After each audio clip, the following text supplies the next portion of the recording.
Hey guys, welcome back to the channel. This is story about what if Naruto trained from a young age by Jiraiya of the Sannin and grows up with the training he deserves. Part 1. Before I start, please do support for more amazing content and comments for part 2. Do consider to subscribe my channel and share my video to your friends and check out the description as well. Let's start the video. Hiruzen Sarutobi looked with saddened eyes at the young boy sat on the hospital bed.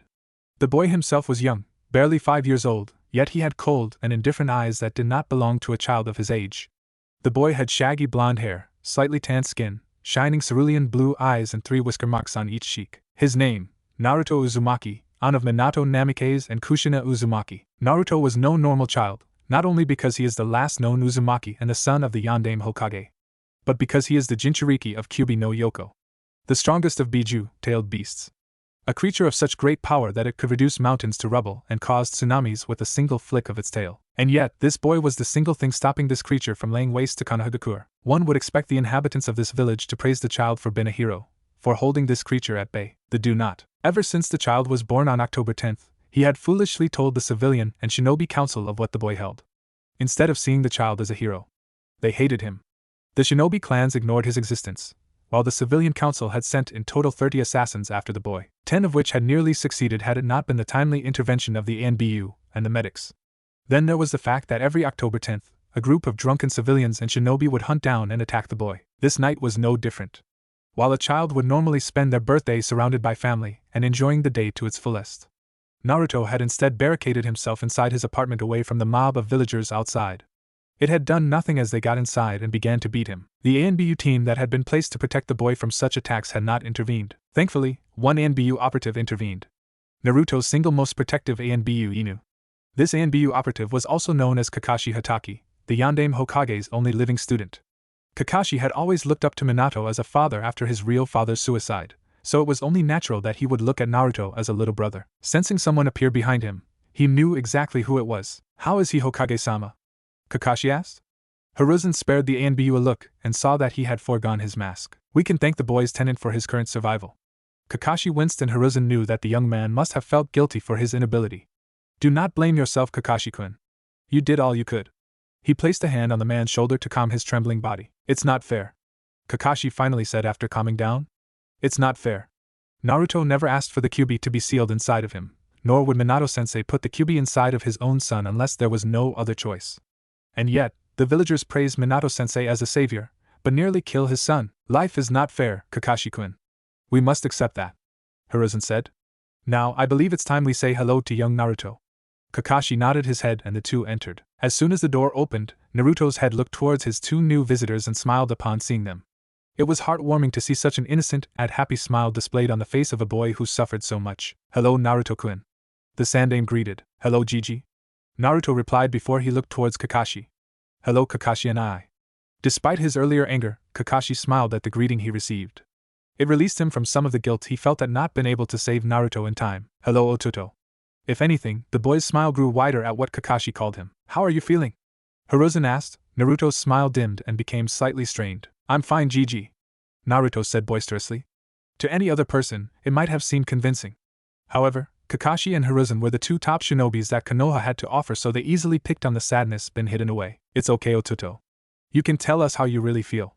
Kakashi stood beside Naruto and placed a hand on the boy's shoulder. Instantly he felt how skinny the young Uzumaki was and had to restrain himself from getting angry. By the way that Hiruzen looked at him, the elderly Kage must have known what Kakashi was angry about. Naruto's smile dropped after Kakashi's words and was replaced by a look of sadness and dejectedness. It was unsettling to see. "I don't get it, why they hate me. It hurts so much, and yet." Naruto's voice was low and quiet. "I can't hate them. I want to, I really want to. But no matter how much I try, I can't." "Don't hate them, Naruto-kun. Pity them." Naruto looked up towards the Sandaime in shock. "Hate will forever cloud your judgment. It will stop you from being who you should be." Hesitantly, Naruto nodded his head. "I'll try, Gigi." Hiruzen smiled. "That's all I can ask." He stood up from the chair he was sat on. "Now we will leave you to rest." Naruto nodded his head and laid down on the bed once more. The 2 shinobi disappeared in a quick Shunshin no Jutsu, body flicker technique, and appeared in the Hokage office. There was a few moments of silence as Hiruzen sat on the chair behind his desk and Kakashi placed his dog mask back on. "Did you ID any of the attackers?" Kakashi nodded his head and placed the scroll on the desk. Hiruzen reached forward and took hold of the scroll and began reading through it. Once he had done, he placed the scroll back on the table. I want them taken to Ibiki for questioning. Kakashi nodded his head before disappearing in a Shunshin no Jutsu, body flicker technique. You can come out now, Jiraiya-kun. There was a flicker in the corner of the room, and it revealed a slightly aged man with spiky white hair pulled back into a ponytail with a wart on the side of his nose. He had a green, short shirt kimono and matching pants under which he wore a mesh armor that was revealed at his wrists and ankles. He wore handguards, a black belt, traditional Japanese sandals and a red haori with 2 yellow circles on it. How do you keep on finding me? Jiraiya exclaimed, causing the Sandaime to chuckle in amusement. How much do you know, Jiraiya? He asked, and Jiraiya became serious. His eyes becoming colder and more serious. Once again he was forced to remember that despite his childishness, Jiraiya was a true shinobi. Everything. The assassinations, the beatings. Jiraiya paused, allowing himself to gain control of his anger. Why didn't you call for me, sensei? There was a hint of desperation in his voice. Konoha needed you to keep track of the spy network. Hiruzen explained. Jiraiya snarled and slammed his fist on the table. Behind him, the Sandaime's A and B guard appeared around Jiraiya, their swords drawn and pointed at Jiraiya's valuable organs. Bullshit. They disappeared back into the shadows from a single hand gesture from the Hokage as Hiruzen stared into Jiraiya's anger-filled gaze. He is my godson and it is my duty to look after him. I know. But Konoha needed you watching her enemies. Jiraiya stood back up, calmer than he was before, but still brimming with anger. Today, however, I believe that Naruto should be raised outside of the village. Hope filled Jiraiya. Perhaps he could finally raise his godson. Does that mean? Yes. You can raise Naruto-kun, train him, and make him the best damn shinobi that this world has ever seen. Hiruzen said, and Jiraiya nodded his head, smiling brightly while he did so. He's in room 9, thanks sensei. He said sincerely before disappearing with a Shunshin no Jutsu, body flicker technique. Hiruzen looked at the position where Jiraiya once stood. Already he could feel a change in the air. Naruto would play a large part in the future to come. It had been an hour since he arrived at the hospital. Naruto had been asleep the entire time, and Jiraiya, for the first time in a while, got to see how much Naruto resembled his father, but he could still see parts of Kushina in him. It made him smile brightly at the thought of raising the child of the 2 people he considered his children. Outside, the sun was just beginning to raise as morning began to come around. However, a groan from the hospital bed stopped him from doing so. Looking up, he saw Naruto rubbing his eyes to help wake them up, while looking around. Once Naruto's gaze settled on Jiraiya, had regarded him curiously, but in a guarded fashion. Hello? Naruto started, his voice was just as guarded as his eyes. Hi. Jiraiya stood up and immediately took note of how his godson tensed in preparation of an attack. He would have found it impressive, as not many genin or chunin had instincts like that, but it was his 5-year-old godson had instincts that were only gained by being constantly attacked. I'm Jiraiya. He decided to forego his usual intro, knowing that doing so wasn't very smart at this time. Who? Jiraiya would have found that insulting. However, Naruto wasn't the academy and therefore wouldn't have learnt about Konoha's history of legendary shinobi. Jiraiya of the 3 Sannin. I'm one of Konoha's top shinobi. He took great joy in watching Naruto's eyes alight with joy. Really? Naruto exclaimed. How strong are you? There were multiple questions that were asked to him in rapid fire. Wait, why are you here to see me? There was something in his voice that Jiraiya didn't like. Dejectedness. Well, this might come as a shock to you, but I'm your godfather. There was a few moments of tense silence, in which Naruto stared at his newly revealed godfather in shock. You're my godfather? He said hesitantly, and Jiraiya nodded his head. Yes, I'm really sorry for not being here to raise. Naruto simply sat there staring at him. I wanted to raise you, but after the Kyuubi attacked Konoha we were in a weak position. I'm Konoha's spy master, and I had to watch what our enemies were doing. However, I've been allowed to finally to take you as my apprentice and truly be the godfather you need. Once again silence reigned. You mean it? Naruto asked hopefully. I mean it, kid. Jiraiya reassured, and both shared a smile. The doctor said that you will be allowed to leave today. I'm going to get some stuff, then sign you out, and then we're going to leave Konoha for a while. Nodding his head happily, Naruto watched his godfather leave before giving a shout of joy once he had left. After collecting Naruto from the hospital, Jiraiya and his godson had quickly moved through the town before any of the civilians woke up. They then headed over to a shop called Higarashi's Weapon Shop. Naruto had never come here as he had been constantly kicked out of shops before, and had not wanted to be kicked out of another one. Entering the shop, Naruto looked around at the multitude of weapons lining the walls. Spears, axes, swords, kunai, shuriken, and multiple other different weapons. Jiraiya watched him with a smile before turning to the large and muscular figure that had just entered from the back door. Hello, Jiraiya-sama? The man said. Hello, Tatsuhiko, how's business? Jiraiya studied the man. Despite having developing a friendship of sorts, that wouldn't stop him from killing the man if he so much as looked at his godson in a way he didn't like. Business is good. Is that? Jiraiya nodded his head stiffly, something which Tatsuhiko took note of. Don't worry. I've got nothing against the kid, been working with too many kunai and scrolls to know the difference between the two. Jiraiya nodded his head. So what can I do for you? Need 100 chakra conducting kunai and shuriken. Well, you're in luck. Tatsuhiko picked up a box and placed it on the counter. He turned it around and opened it up, revealing the required amount of kunai and shuriken. Just made these last week, Tatsuhiko, old friend. You are a godsend. Tatsuhiko chuckled in amusement. How much is that? 10,000 ryo. Nodding his head, Jiraiya handed over the required amount of money. Clothes still in the back? Tatsuhiko nodded his head and Jiraiya walked over to his godson. Hey Naruto. Showing his godson the box, he allowed Naruto to take it. He watched the boy look at him in awe and happiness. Go on then. Open it. Naruto did just that and opened the box, revealing, wow. He hugged Jiraiya in thanks, and while shocked, Jiraiya returned the hug. Thank you? You want to be Hokage, don't you? Naruto nodded his head. Well, if you're gonna be Hokage, you're going to need these. Naruto once again nodded his head. Now, let's get you some clothes. With that, the two walked towards the clothes section and bought Naruto around 4 pairs of the same clothes. Black shinobi sandals, ANBU pants, a gray, long-sleeved hoodie with a full-body mesh armor. Overall, the shopping trip cost him around 20,000 ryo, but seeing his godson smiling made it worth it. Kakashi watched Naruto leave with Jiraiya for God knows how long. While it was saddening to watch, he knew that it was for the best, and he also knew that he would see Naruto again. Whether it be in Konoha or on a mission, turning back towards the village, he looked at the civilians that were completely oblivious to what had happened. Kakashi knew that if the civilians and shinobi had known, they would have celebrated. Clenching his fists, Kakashi vowed to himself to always be there to protect Naruto. With that in mind, he walked towards Training Ground 10, where he knew Madogai, his self-proclaimed rival, would be training himself into the ground. He had calmed down in his training over the past weeks. It was about time he made up for lost time and then surpassed his previous level of strength. Hiruzen sighed in anger as the paperwork miraculously multiplied before his very eyes. He really hated the seal he had placed there within his first year of being Hokage. Sure, it decreased the amount of stuff on his desk, but just as you thought you were nearly done, the seal would automatically release more paper until you were done. It had its pros and cons. Hearing the door to his office open, he saw his old teammate, Danzo Shimura, walk into the room, his cane tapping against the ground. It had been a safety precaution the two had created to know if there was an imposter. What is this I hear about the Kyuubi Jinchuriki leaving the village? Danzo asked, his voice calm and quiet. I have decided that after the last attack on his person, his godfather, his legal guardian, should be given custody of him. Hiruzen stressed the word legal to show Danzo he had no sway here. Besides, I thought you would be happy. Naruto is getting the training he needs to become a powerful asset to the village, while being able to walk in the light. He will become a figurehead for the village to follow. The village hates him. They will not follow him. Danzo countered. Not yet, they won't. Naruto will come back for the Chunin exams, and there I shall reveal his heritage. The village will forget what he holds and see him for the person he is, and if not everyone does?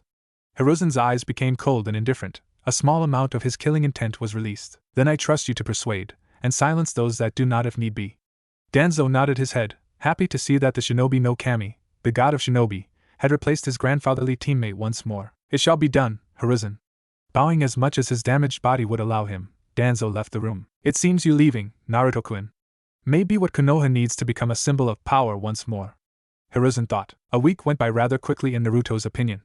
They had done nothing but traveling, but during the time they would rest, Naruto would try and unlock his chakra. So far Naruto had managed to draw out a bit of his chakra, which according to Jiraiya was very impressive for a child his age, as most children descending from shinobi clans didn't get this far till they around 3 months had gone by. Are we there yet? Naruto whined. Jiraiya, who walked alongside him, simply shook his head in amusement. Nearly. In 5, 4, 3, 2 and 1. He outstretched the digits on his raised left hand before slowly lowering the number of digits until none remained. Here we are. They exited out into a large clearing. A very large clearing. At least 10 acres of land. Right on the north of the clearing was a large pond, easily covering 2 acres of land. Going into it from the cliff behind it was a waterfall. A few meters away was a small wooden hut. It was nothing special, but it would suffice for the two of them. Everything else was just grassy flatland. Awesome! Naruto shouted out in glee before rushing out into the clearing with a wide smile on his face. Jiraiya watched his godson for a few moments, happy to see the young boy had forgotten his previous trauma. After that he turned around and placed his hand on the ground. Channeling some chakra into it, he watched as multiple seals stretching out of the area glowed blue. Nodding his head, he walked back towards the center of the clearing to where his godson was laying on the ground looking at the sky. Do you like it? Jiraiya asked while placing his scroll on the ground. Like it, I love it! Naruto exclaimed. I'm glad. This is gonna be your home for a few years. Clapping his hands together, Jiraiya sat down in front of Naruto, who had also sat up to stare at his sensei. So we're gonna continue working on unlocking your chakra. Once that's done, I'll teach you a jutsu. Really? What jutsu, Jiraiya-sensei? Both had agreed that revealing himself as Jiraiya's godson would be detrimental if any enemy shinobi found out. A jutsu that I believe only you could fully master, Kage Bunshin no Jutsu, Shadow Clone Technique. Jiraiya smiled when he saw Naruto brimming with excitement. Looks like he had a way to properly motivate Naruto when the boy wasn't into doing something. Cool. Come on then, Jiraiya-sensei. I want to learn that jutsu. With that, Naruto willed himself to calm down, crossing his legs and placing his hand into the ram's seal. Closing his eyes, he breathed in and out deeply. He searched deep inside of his very being and only ever found darkness. Reaching further inside of him, he found himself staring at a blue flame of complete chakra. For a few moments nothing happened, before slowly it spread throughout his entire body. He felt a sense of weightlessness as chakra ran through his body. I did it! Jiraiya laughed along with Naruto. Well done. He congratulated and Naruto beamed up at him. Standing up, he stared at the young Uzumaki who was staring at him inquisitively. Now it's time to teach you the Kage Bunshin no Jutsu, Shadow Clone Technique. It only requires on-hand seal, and that's this. He crossed his fingers over each other. Then simply channel your chakra and imagine a clone appear next to you. Nodding his head, Naruto placed his fingers in the exact same position as Jiraiya did. Kage Bunshin no Jutsu, Shadow Clone Technique. He shouted and there was a single poof of smoke. Once it subsided, it revealed an exact replica of Naruto. Both shared a glance before grinning identical grins. Jiraiya felt pride swell in him. It took him 3 hours to create even a single clone, but Naruto did it on his first try. Very good, Naruto. The clone disappeared, leaving only the original stood there. Just remember that if you summon too many, be careful on how many you dispel at a time. That's because when it dispels, anything they learned you learn. The Uzumaki grinned wider and nodded his head in agreement. So what we doing now, Jiraiya-sensei? Well, I'm gonna teach you tree climbing and then tomorrow we'll make some clones and I'll make sure you have it down. I can already climb trees, Jiraiya-sensei. The elderly shinobi smirked before walking towards a tree, Naruto following behind him. However, once he reached the tree, Jiraiya continued to walk up it. When he reached the top, Jiraiya turned around and stared at the awe-filled gaze of his young apprentice. Walking down the tree, he stood before Naruto with a grin. Can you climb them like that? He asked and only received a slow shake of his head which made him chuckle in amusement. To do this, all you need to do is channel chakra to your feet to help you stick to the surface. Here. He chucked a kunai at Naruto's feet. Use that to mark your progress. Picking up the kunai, Naruto ran at the tree as fast as he could and channeled chakra to his feet. As soon as his right foot collided with the bark, it exploded, sending him flying backwards. Thankfully, Jiraiya caught him before he could land painfully against the ground. You channeled too much chakra into your feet. Try not to channel as much into your feet next time, Jiraiya advised. Nodding his head, Naruto charged at the tree once more. This time, however, he managed to get 3 steps up the tree before slipping. Landing on the ground with a grunt, he glared at Jiraiya, who had burst out laughing at his failure. Shut up! He shouted, earning more laughter as a result. Getting to his feet, Naruto charged at the tree again, and like the previous 2 times he fell. This time, however, he managed to mark the tree with his kunai. Giving a shout of accomplishment, Naruto did it again. Behind him, Jiraiya looked on proudly as his godson began to make gradual progress. It was slow, but he had no doubt that by the end of the day he would get halfway up the tree if not higher. Shisui Uchiha gave a sigh as he sheathed his tanto after finishing his night's training session. Normally he would be accompanied by Itachi, his best friend and brother in all but blood. However, Itachi was currently attending a meeting with his father, Fugaku, the head of the Uchiha clan. Just as he was about to deactivate his Sharingan, Copy Wheel Eye, he noticed a slight movement in a bush nearby. That was odd, there was wind and nothing else moved. Expanding his senses with chakra, he immediately noticed that there was someone hiding there. They were very well hidden, but he was an ANBU, the elite of Konoha, and therefore he could easily pick out the signs of someone hiding. You can come out now, I know you're there, Shisui called out. There was a few moments of silence before a young boy, no older than 9. It was a shock to him to see someone so young had such skill in stealth. It was obvious the boy was trained extensively in the shinobi arts. Hi, are you lost? He asked, though he had tensed in preparation from an assault made by the young boy. The boy himself noticed this and also tensed in preparation. Not much of a talker, huh? He questioned once more upon seeing the young boy not speaking. At least tell me more your name. Mine Shisui Uchiha, Kimimaro Kagaya. The now named Kimimaro's voice was distinctly monotonous. Mind telling me why you're here? Once again the boy did not reply, but his silence spoke more than he ever could. It was obvious Kimimaro was here to kill him. Did Kiri send you? You don't wear their headbands signifying your allegiance to them? I don't work for those Kiri scum, the boy said with a surprising amount of venom in his voice. Then who do you work for? Shisui questioned further. My master told me to tell you that the snake hides in waiting until the correct moment to strike presents itself. Prepare yourself, Shisui Uchiha. With that, Kimimaro shot forwards at great speeds. Surprised by the speed that Kimimaro moved at, Shisui barely had enough time to leap backwards to avoid the bone sword that appeared from Kimimaro's wrist. His eyes widened in shock and Shisui rolled along the ground before using a quick Shunshin no Jutsu, body flicker technique, to put some distance between the two of them. Shikatsumiyaku, dead bone pulse. Shisui thought in shock. This fight just got a whole lot more difficult. Kimimaro and Shisui stared at each other before the young Kagaya charged forward. Ready for the boy this time, Shisui ran through some hand seals quickly before taking a deep breath. Katan, Hosenka no Jutsu, fire style, Phoenix Sage fire technique. From Shisui's mouth, 5 large balls made entirely of fire shot towards the charging Kimimaro. The young Kagaya reacted quickly and jumped through a small gap between 3 of them, his clothes slightly burnt as a result. As soon as he landed, he only saw Shisui form the tiger seal. Katan, Karyu Enden, fire style, fire dragon flame bullet. He felt heat building up behind him.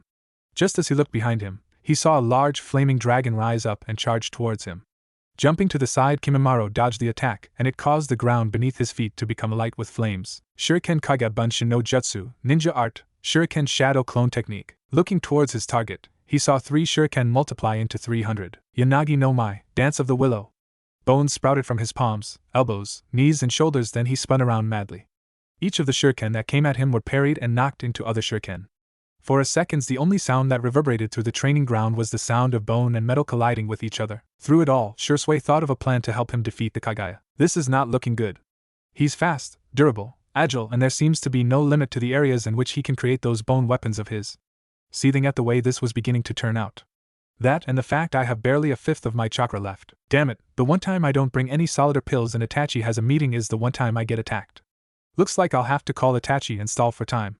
Channeling chakra into his ANBU seal, he waited. Kimimaro landed on the ground and charged straight towards Shisui, who met his charge head-on. Shisui blocked the left-hand bone blade, before ducking under the right-hand one.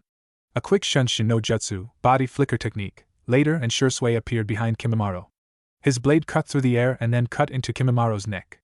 To his surprise, however, the blade didn't cut into the boy's neck like he had hoped. Instead, it colliding with something very dense and hard. Quickly placing his foot on the Kagaya's back, he pushed off and flipped into the air and caught a glimpse of what he assumed to be an armor of bone underneath Kimimaro's skin. Landing on the ground, Shisui charged forward, taking advantage of the boy's current position of being off balance, and lashed out with a roundhouse kick. He then followed up with spinning hook kick to his temple. Skidding across the ground, Kimimaro got to his feet quickly before hunching over in pain as a fist collided with his stomach. However, his ribcage burst from his body and locked the ANBU shinobi's fist in place. Smirking, Kimimaro punched Shisui in the face, causing him to stumble backwards. Using this, he allowed the power of his Orochimaru's no Juinjutsu, Orochimaru's curse seal technique, to run through his body and cover his body in lines.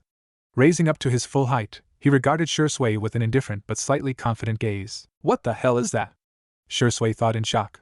Whatever it was, Shisui knew that this fight wasn't going to be as equal as it was before this. To force me to use the first level of Orochimaru's no Juinjutsu, Orochimaru's curse seal technique, you are truly skilled, Shisui Uchiha. Kimimaro praised mentally. However, Orochimaru-sama has asked me to kill you. He cured me of my disease and I shall forever be loyal to him. For that reason I cannot fail him. Shunshin no Jutsu, body flicker technique. He whispered before disappearing and reappearing behind the Kagaya boy in hopes of repeating his earlier movement. This time, however, the blade was stopped by a blade made of bones. The same attack won't work a second time round, Kimimaro said simply before performing a flawless spinning hook kick that Shisui only just managed to avoid due to his Sharingan predicting the attack. Landing on the ground, he went for a low sweep that the Kagaya managed to jump over. The two young shinobi put some distance between one another. Come on, Itachi, where the hell are you? The Uchiha raged mentally. Shit! I'm running low on chakra and I might have to rely on Susanoo soon with the way things are going. Clenching his fists, Shisui charged forward, his Sharingan spinning hypnotically. Kimimaro met his charge and the two met in a clash of bone and steel. Itachi rushed through the trees as quickly as his legs could possibly take him. 5 minutes ago he had received an ANBU distress call from Shisui. He had quickly rushed from his house, leaving his parents unaware of what had caused him to leave in such a hurry. Just as he leapt from one branch he felt a fluctuation of chakra before he heard, Futon, Detapa, wind style, great breakthrough. A large amount of wind collided with his body, launching him from the air and straight towards the next tree. Drawing a kunai from his pouch he stabbed it into a tree and used it to slow him down before dropping to the ground. Standing up to his full height, he waited calmly as 5 shinobi, each chunin level in terms of strength. Despite his calm facade, he was in fact frustrated because someone out there was causing his brother in all but blood lots of trouble. Enough to call for help. He couldn't remember a time when Shisui had called for help. Just wait for me a bit longer, Shisui. I will be there soon, Itachi thought. You are in my way. I will give you the chance to move before I go through you, Itachi said monotonously. The 5 enemy shinobi shared a glance before staring at him with confidence. You think you can beat us? The one in the sneered. There are 5 of us and only 1 of you. Numbers count for nothing in the shinobi world, Itachi replied before the man that spoke dropped to the ground unconscious with drool hanging from his mouth. Shit! Genjutsu, don't look at his eyes, one claimed as he closed his eyes and jumped backwards. 2 others followed his lead, but another was already stood completely still. Appearing behind the man with a kunai in hand, he stabbed the kunai into his neck. Megan, Jubakusatsu, demonic illusion, tree-binding death. Itachi thought before turning to the remaining 3 shinobi. Come, 2 did so and stabbed him in the stomach. However, Itachi exploded, consuming the 2 in flames. Gah! One shouted as he jumped out of the flames, clutching the stump that used to be his right hand. What the hell was that? I don't know, but we can't lose here. You lost the moment you got in my way. Shuriken Kaigebun Shino Jutsu, ninja art, Shuriken shadow clone technique. From the flames, hundreds of shuriken flew forwards and only the injured shinobi managed to leap out of the way in time. However, he took his eyes off his surroundings to instead watch as his comrade get riddled with shuriken. In doing so, he didn't see the flash of silver until he saw Itachi land on the trunk behind his comrade. Slowly his head fell from his shoulders and landed separately to his body on the ground. I'm coming, Shisui, just hold on. Leaping backwards, he avoided a fist from Kimimaro that was surrounded by spiked bones. Sometime during the fight, Kimimaro had sprouted bones on both his forearms and made the Kagaya's already formidable taijutsu even more dangerous. He had long since lost his tanto, and was forced to constantly dodge Kimimaro's strikes. However, in this time he had managed to regain some of his chakra, enough to use Susanoo, but he didn't have enough chakra to use a Shunshin no Jutsu, body flicker technique, or his chakra sensing abilities. This gave him a very steep disadvantage and was forced to use small bursts of chakra to avoid Kimimaro's attacks. He was also forced to use his other senses to figure out where his help was. He knew from the sounds of combat that the ANBU who had received his distress call were being held up by other enemy shinobi. Leaping backwards, he avoided another jab, and just as he landed in a crouched position, 5 ANBU shinobi appeared around him, their katana or tanto drawn and each of them in their kenjutsu stances. Smiling, Shisui rose to his feet and released a deep breath. About time you guys got here, Shisui replied jokingly with a smile on his face. We were held up by multiple missing ninja, Hawk answered, gaining a nod of the head from Shisui. How did they even get in? Crane has taken one of them to Ibiki. We will know who they work for soon. Kimimaro stood where he was calmly, slowly dropping to his knees. It looked like he was surrendering. Shisui and the ANB watched as he placed his hand on the ground. Shit! Juga!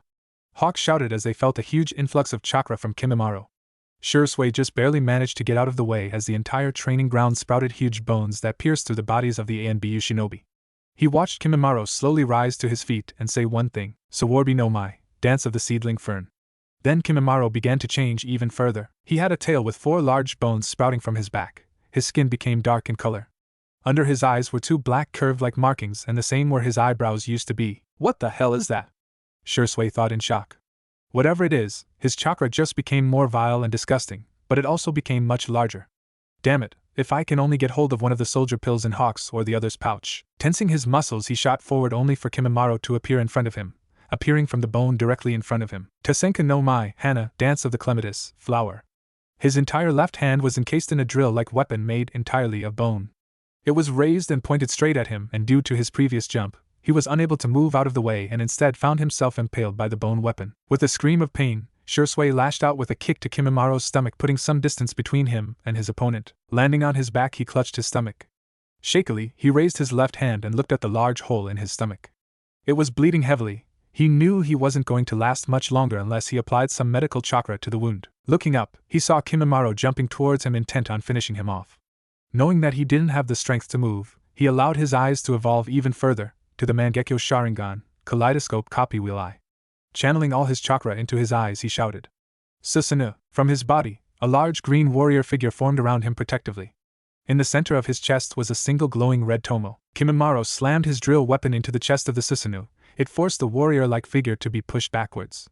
The Kagaya had to quickly leap backwards as one of Susanoo's arms went to swat him away. Once he landed on the ground, Kimimaro moved his right hand around till it rested on his back. Tasenka no Mai Tsuru, dance of the clematis vine. The man's entire vertebrae was ripped from his body and formed a long sword. Shisui raised his right arm, which held a drill lance. Fire formed into vortex. With a roar, Shisui thrust his right hand forward.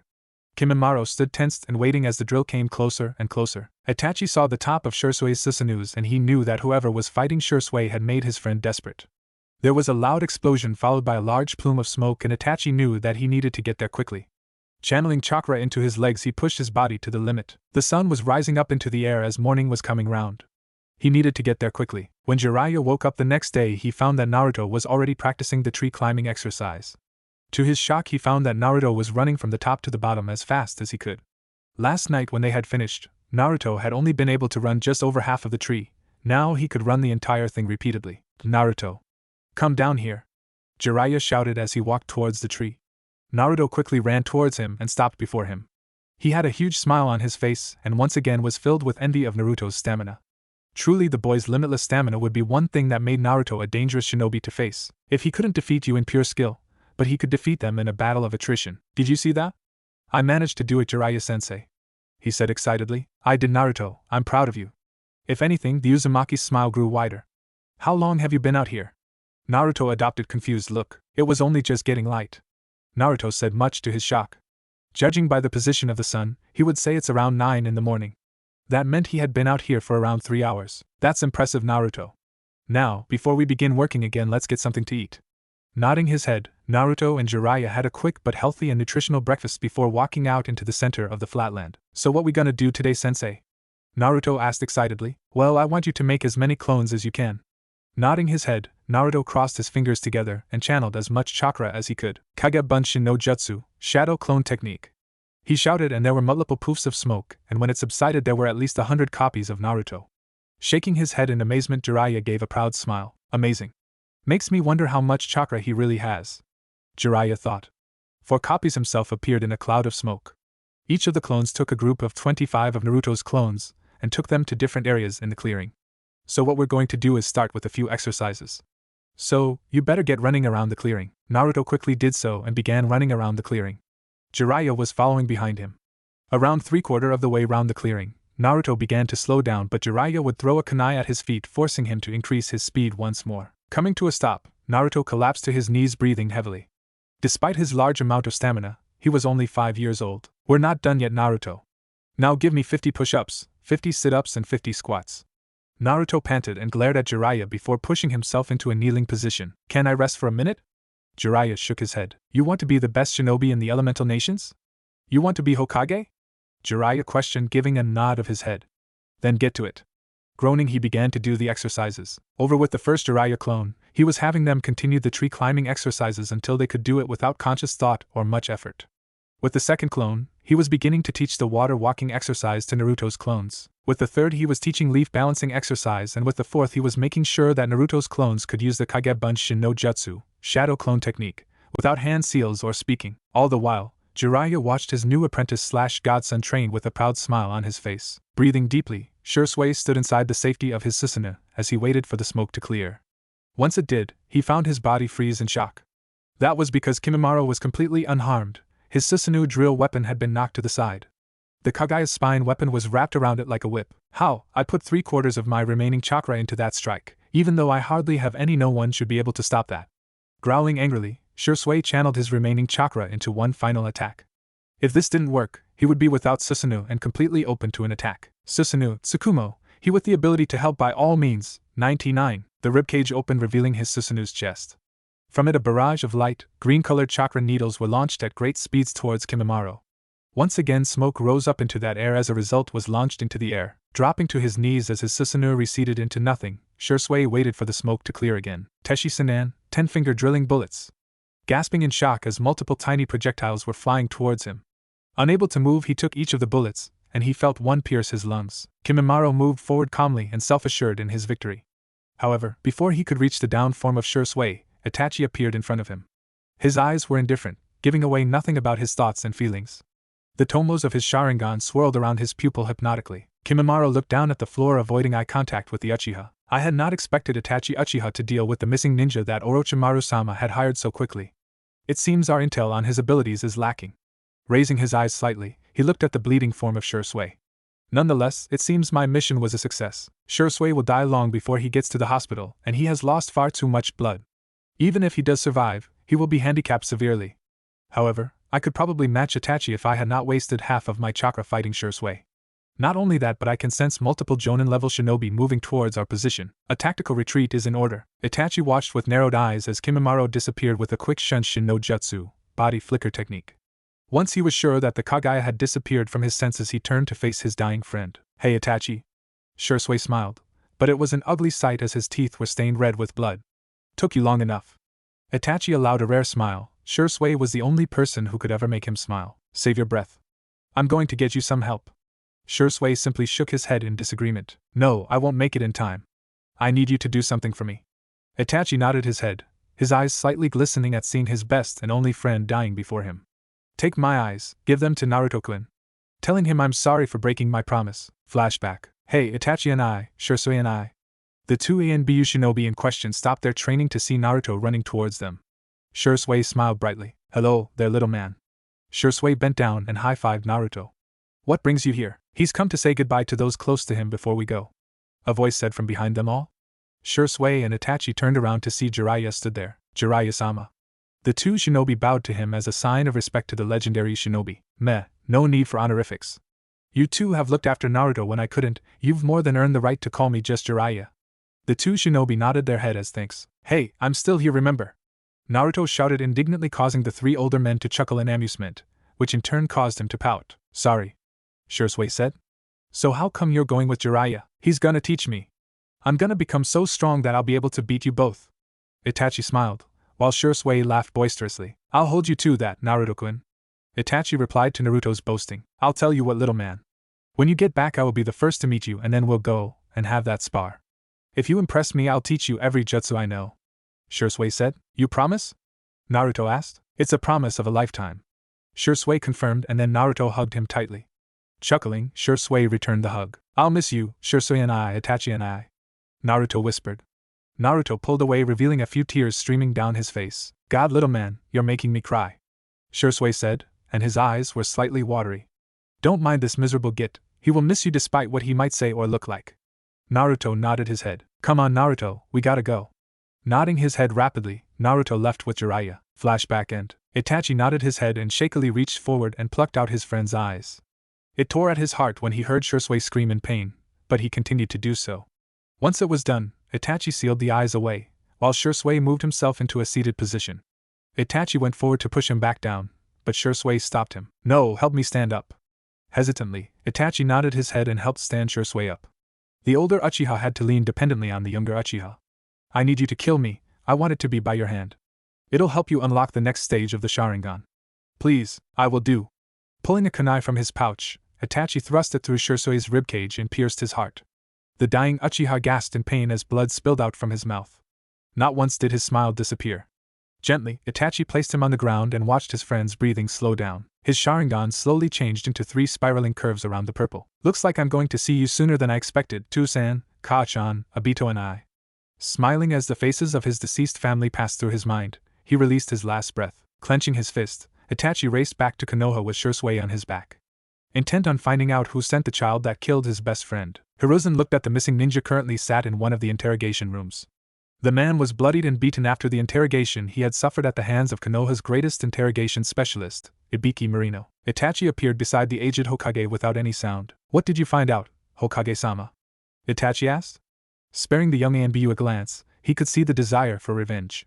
Despite his love for the village, Itachi was still an Uchiha and carried the curse of hatred. It seems my old student, Orochimaru, was the one who organized this.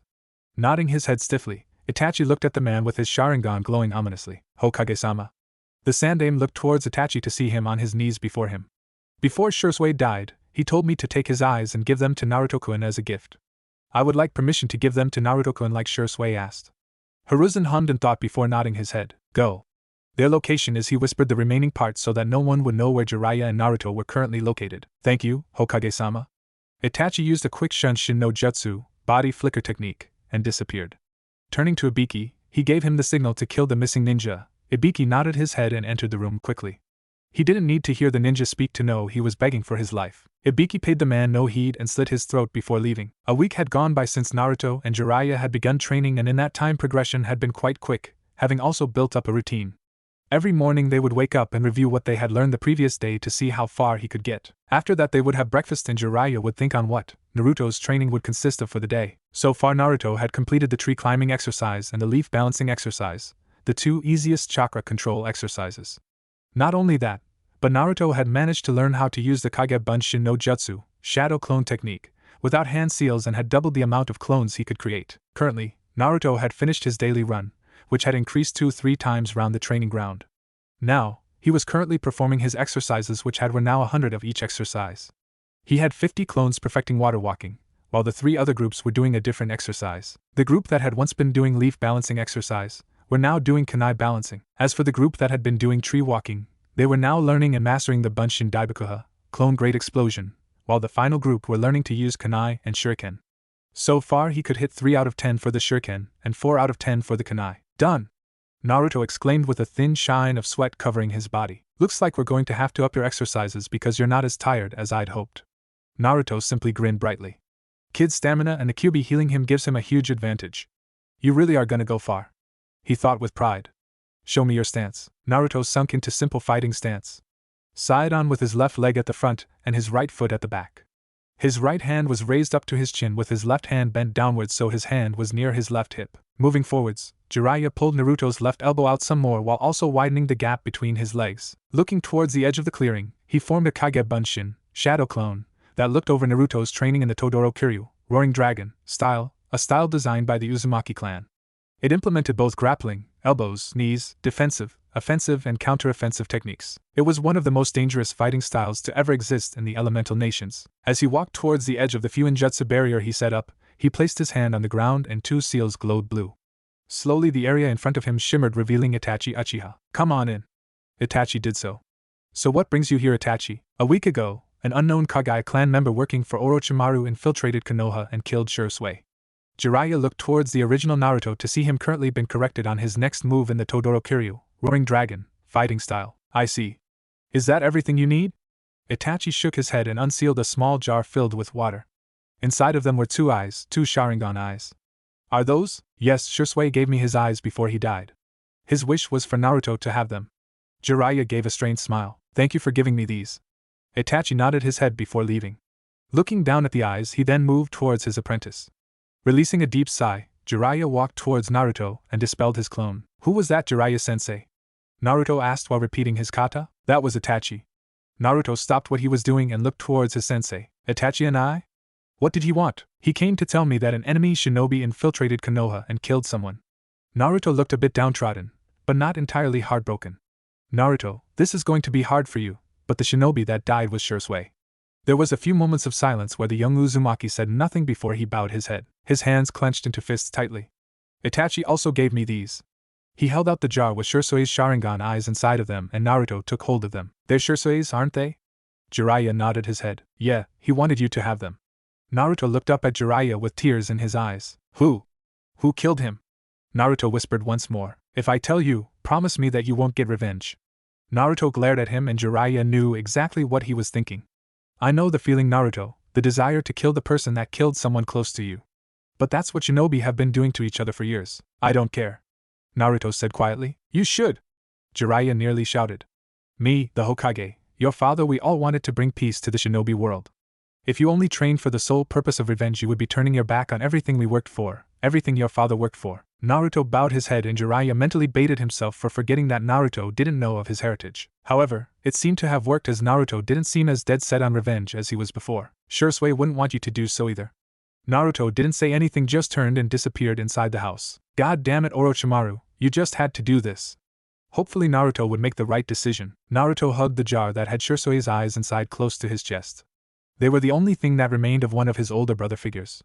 Slowly he allowed his mind to play over what his godfather had said to him. Clenching his fists tightly, Naruto stood up from his position on the sofa and walked out of the door with his mind set on what he planned to do. When he opened the door, he found Jiraiya waiting for him. I've made up my mind.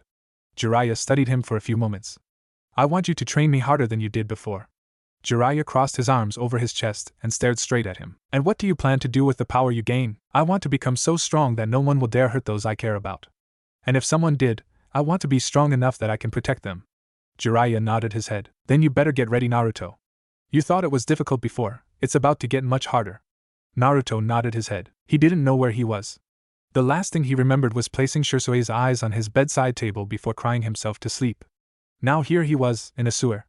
The water around him was up to his ankles, but it seemed to be made entirely of chakra. Following the path he came across a very large cage, made entirely of red bars.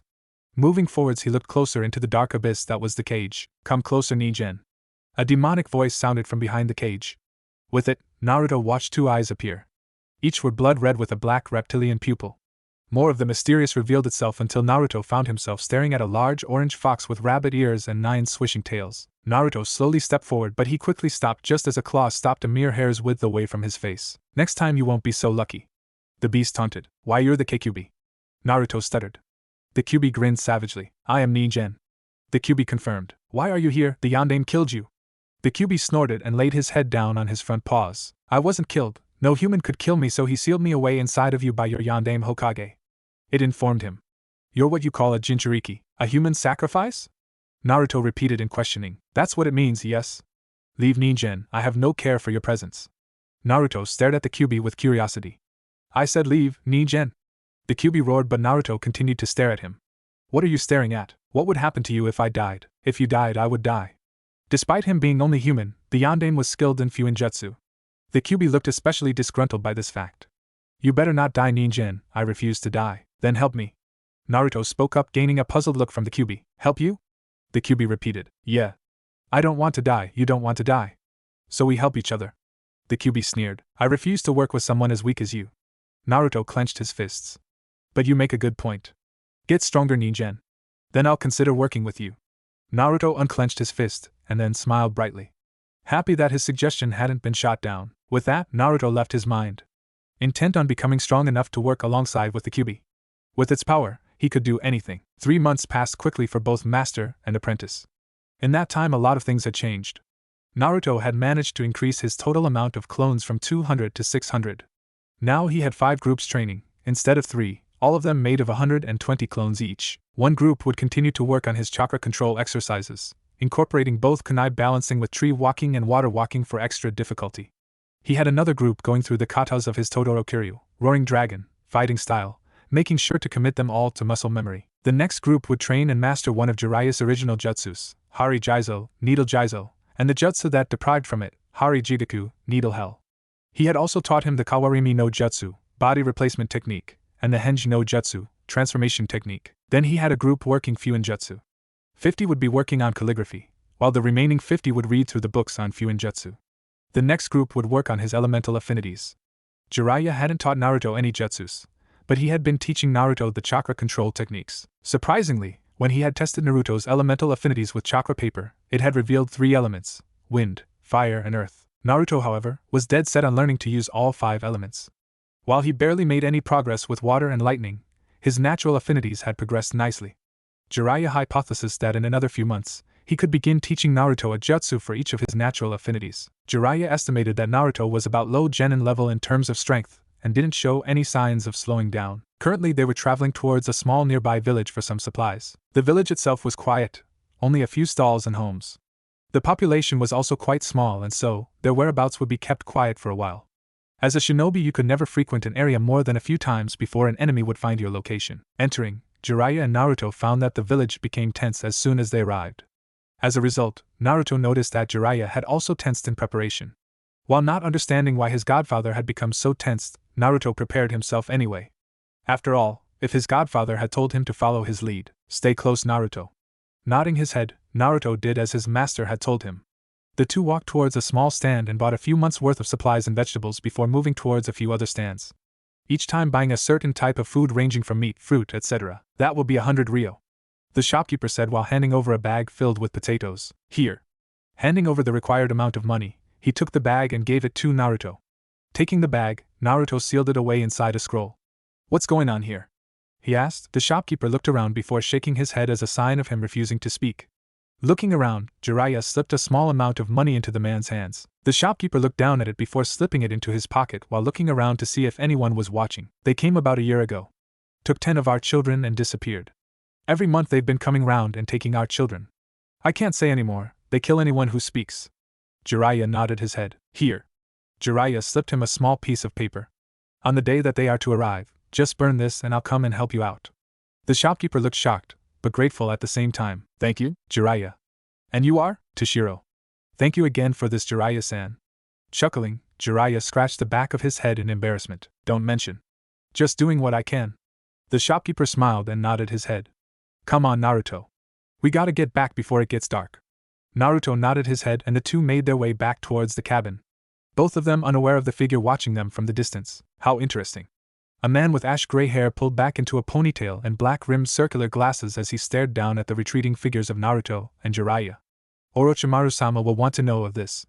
But first, his eyes strayed to the shopkeeper. It seems the people of this village need to know that Orochimaru-sama's will is not to be forgotten. Channeling chakra into the seal on his wrist, the young teen waited. Hiruzen looked at the young teen across from him. Itachi Uchiha had not been doing well after the death of his best friend, Shisui. He spent every waking minute either training or going on high-class missions. From B-class and upwards, the young Uchiha had hardly spent any time within the Uchiha clan compound, unable to face his clan who were planning coup d'etat on the village he loved. Recently, however, Itachi had learned that his father planned to accelerate his plans to execute the coup d'etat. Negotiations had failed, all that remained was the inevitable violence. Something they couldn't afford at this current time. You summoned me, Hokage-sama. Itachi said stoically. Placing a scroll on the desk, he rolled it over to Itachi, who took it into his hand and unfurled it. The young teen's eyes widened in shock slightly before he replaced it with a look, indifference. You wish me to kill my clan members involved in the coup d'etat? Yes, if this is too much let me know, and we will find someone else that is willing to do this. Hiruzen stated. Itachi straightened his back and shook his head. No, I will do this, Hokage-sama. Hiruzen nodded his head. Then Itachi Uchiha, I as Hokage of Konoha order you to eliminate the Uchiha involved in the coup d'etat. Itachi bowed lowly and then left with a Shunshin no Jutsu, body flicker technique.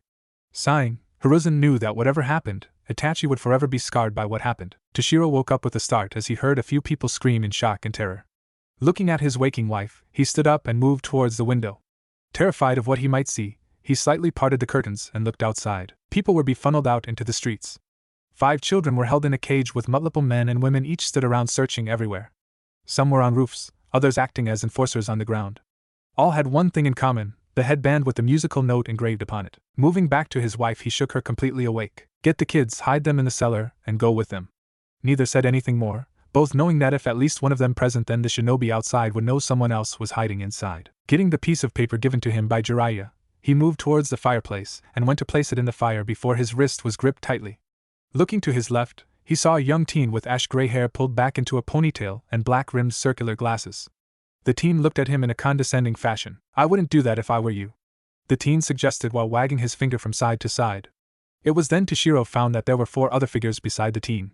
Each were young, around 9 to 8 years old. One was a boy with 6 arms, one was a boy with 2 heads, and there was another incredibly fat boy and a young girl with red hair. Kabuto-sama. He couldn't say any more as a fist from the young redhead girl collided with his cheek, knocking him face first in the fire.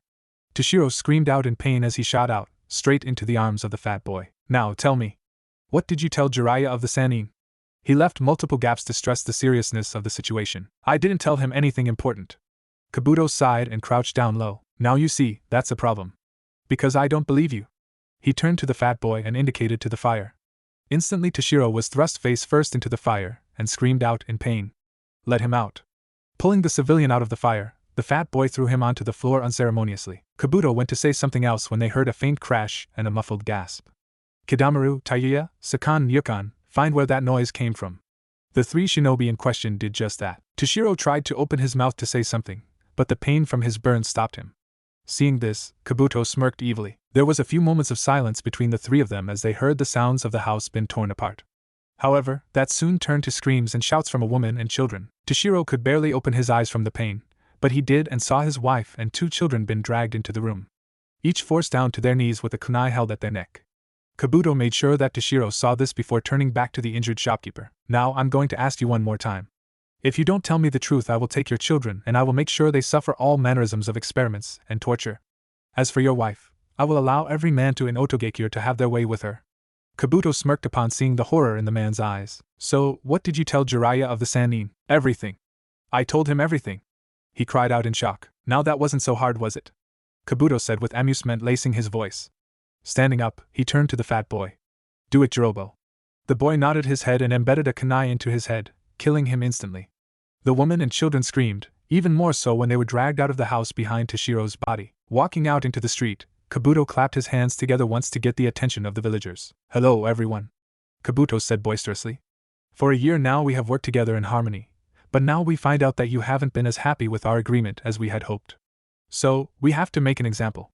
He clicked his fingers and Jirobo walked forwards and dumped Toshiro on the floor. Toshiro's children were thrown into a cage, separate to the 5 other children, and the wife was given into the chuckling arms of a few male shinobi. Everyone knowing exactly what would happen to her. "The next time you think of sharing what happens here with any outsiders, remember what happened today." Itachi looked at the file given to him by Danzo. In it were the list of Uchiha involved in the coup d'état. In total, out of the 2,000 members of the Uchiha clan, only 500 were knowledgeable of what was going on. In his opinion, it was both smart and stupid. Smart, because the less people knew of what was happening, the less could tell the secret. Stupid, because Konoha was already in a weakened state from the Third Shinobi War and the Kyuubi attack. The coup d'état would only weaken them further. Drawing his tanto, Itachi jumped down into the street and instantly found his first target coming onto the street from an alleyway. Inabi Uchiha, a member of Uchiha police force. Just as he was about to move forwards, he found that he wasn't alone. From the alleyway 4 other Uchiha clan members appeared. They were Naka Uchiha, Setsuna Uchiha, Teka Uchiha and Yashiro Uchiha. Each of them strutted around and carried themselves with an air of arrogance. It was to be expected after all. They were a couple of the select few Uchiha members to unlock the Sharingan. From what he remembered, Shisui had told him that Naka Uchiha was the only other person he knew of to have unlocked the Mangekyo Sharingan. He would have to eliminate them first. Giving a deep breath, he walked forwards towards the 5 other shinobi. Well, look who it is. The great Itachi Uchiha. Inabi mocked. Paying them no heed, he walked straight towards them. "Hey! We're talking to you, asshole!" Setsuna exclaimed. He, along with Inabi and Teka, clenched their fists tightly while Naka looked on with amusement. Avoiding Inabi, Teka, Setsuna and Yashiro, he walked straight towards Naka. There was nothing that indicated he had done anything as he walked past like nothing happened. Slowly, the 5 shinobi dropped to the ground holding their throats, blood spilling through the gaps in their fingers. All the while, Itachi clenched his fist tightly as he now had the blood of his family on his hands. At least, Konoha would be safe as a result. 9 months soon passed by for Naruto and Jiraiya. In that time there had been a change in the nearly 6-year-old Uzumaki. After the news of Itachi becoming missing ninja when he killed a quarter of his clan single-handedly had struck a chord inside of him, he had begun training harder than ever before, progressing in every way he possibly could. The number of clones he could now create had increased from 600 to 900, each of them stronger, and able to take a couple of punches before dispelling. Not only that, but his chakra control exercises were becoming much easier, and Jiraiya had instead got Naruto's clones to try running up the waterfall. So far Naruto could only manage to get about a quarter of the way up before falling. In terms of his taijutsu style, the Todoro Kiryu, Roaring Dragon, he had managed to gain at least a high genin level in terms of skill. In terms of Fuinjutsu he had progressed to level 2 of 10, and he took to it like a fish to water. As for his elemental chakra controls, he had managed to cut a rock with wind, he had managed to burn a rock with fire, and had managed to reduce a rock to dust. In terms of water, he could absorb water from a leaf and could also make a small amount of electricity course through a leaf without destroying it. Next came his ninjutsu. Jiraiya suspected he was about low chunin level in terms of strength. He had taught Naruto 3 additional jutsu and planned to begin teaching elemental jutsu to him when he proved himself capable of handling himself. His weights had also progressed greatly. "So, you ready?" Jiraiya asked. Naruto nodded his head. "You remember what we need?" He nodded his head once more. "Good. I expect you back before it's dark. If you run into trouble, what do you need to do?" Naruto rolled up his sleeve, revealing a rather simple sealing array. "Channel chakra into this, and it will let you know that I'm in trouble." Jiraiya ruffled Naruto's hair, gaining a huff of irritation. Chuckling, Jiraiya opened up an area in the sealing barrier for Naruto to get through. Once the sealing barrier closed up behind him, Jiraiya turned around and summoned as many clones as he could. "Let's work on making this place a bit larger, shall we?" With the way his apprentice was progressing and the amount of clones he was beginning to produce, the clearing he had bought wouldn't be big enough soon. However, there was a small piece of him that was worried about something happening to Naruto. 9 months had passed, and he hadn't heard a single thing from Toshiro. In the shinobi world, there was no such thing as coincidence, only timing.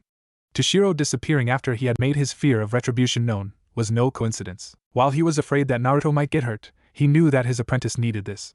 He needed to prove himself to not only him, but the memory of his older brother Shisui. So he allowed it, albeit reluctantly. Kidamaru looked down at the village from his perch upon one of the roofs. Kimimaro, leader of the Sound Four, had given him the mission of testing a young boy who was traveling with Jiraiya of the Sannin. He had multiple other shinobi with him to keep Jiraiya busy while he fought the boy. "There he is," Kabuto said from beside him. Kidamaru spared him a glance, before looking down at the young blonde boy walking into the village. "Him?" Kidamaru asked skeptically. He's barely a few years old. That is not the point. The point is, he pointed towards Naruto, who was buying some food, is Jiraiya of the Sannin's apprentice. While young, he is no doubt skilled. Kidamaru paused before nodding his head in understanding. Orochimaru-sama wants you to force him to use the extent of his abilities. Even if it kills you, if you do as Orochimaru-sama asked and survive, then he shall gift you with an Orochimaru no Junjutsu, Orochimaru curse seal. I know that. Kidamaru snapped. While he was grateful for Orochimaru for saving him, fighting a child was beneath him. However, the reward of greater power was more than enough to make him do this task. Then why are you still here? Kabuto asked mockingly. Clenching his fists in anger, Kidamaru jumped down so he was in front of Naruto with around 20 meters in between the two of them. Naruto studied the six-armed individual with something akin to confusion and wonderment, however, that soon turned into wariness as his eyes took in the headband. Are you the reason this village has been suffering? Kidamaru sneered at the boy. And if I'm part of the reason, then I'm going to ask you to stop. Kidamaru laughed mockingly. Slowly he calmed down, but those watching could still see his amusement at the threat. Is that a no? Yeah, it is. Clenching his fists, Naruto lowered himself down into his Todoro Kiryu, roaring dragon, defensive stance. Kidamaru smirked and ran through a set of hand seals. Kumo Saka, spiderweb flower. From his mouth, four nets that looked much like spider webs launched towards Naruto at great speeds. Reacting quickly, Naruto jumped backwards and avoided the nets before summoning a single shadow clone. The clone charged forward and Kidamaru instantly pulled out some golden-looking gum, one for each hand, that looked like a boomerang in shape with multiple tiny spikes decorating it. His arms spread wide and Kidamaru said, Kumo Nenkin, spider sticky gold. Seeing these weapons, the clone of Naruto pulled out two kunai while continuing his charge. Kidamaru met the Uzumaki's charge head-on, and two of his golden boomerangs locked with Naruto's, while his other four slashed at his chest, causing the clone to disappear in a cloud of smoke. With a flick of his wrist, 5 shuriken appeared in between his fingers, and he threw them towards the six-armed shinobi. Quickly his hands blurred through a set of hand seals and channeled chakra. Shuriken Kage Bunshin no Jutsu, Shuriken Shadow Clone Technique. The 10 shuriken then numbered around 200 or more. Knowing that he didn't have enough time to get out of the way, Kidamaru formed the ram seal, and from every pore of his body came the same gold-like substance that formed his weapons. The shuriken impacted against his skin before dropping to the ground, having left no mark on the armor. What the hell is that? This is my Nenkin no Yoroi, armor of sticky gold. Nothing you do will pierce through this armor. Kidamaru stated, his voice filled with arrogance. He can still speak, meaning that air can get through it. I don't have any futon jutsus, wind-style techniques, but the dokujiri, poison fog, could probably work. However, the villagers will also be affected. He looked around at the area, before coming to a single thought. I need to get him out of the village and I won't have to worry about bystanders. 2 more clones appeared by his side and charged towards Kidamaru. One thing he noticed was that the 6-armed shinobi was stiff in the way he moved. Obviously, the word sticky in the name of the technique was not just for show. The first clone struck with a straight jab to Kidamaru's chest, however. When he tried to pull away, he found his fist stuck to the armor. Just as Kidamaru was about to strike, the second launched off the first and kicked him in the face. Grunting, Kidamaru managed to stay in his position only because the armor was stuck to the ground. Seeing this, the second clone flipped over Kidamaru just as the second clone said 2 words. Bunshin Daibakuha, clone great explosion. Kidamaru's eyes widened in shock as the clone exploded. Kidamaru screamed in pain. Despite the flames never reaching his body, the heat from it still caused him a great deal of pain. The second Naruto clone waited as Kidamaru appeared from the cloud of smoke, his armor still intact but covered in flames. As the form of Kidamaru got closer, the clone waited until he was just on top of him before exploding as well. As a result, the Sound 4 member was sent flying into the forest. Smirking as his plan came to fruition, Naruto followed after him with kunai in hand. Kidamaru growled in anger as he got to his feet. In front of him were a couple of toppled trees. His armor was cracked, and it was taking more chakra to make it stick back to his body, the flames having burned away what made it sticky. Knowing that the young shinobi in training would appear soon, he ran through a quick set of hand seals. Kumosokiai, spider web area.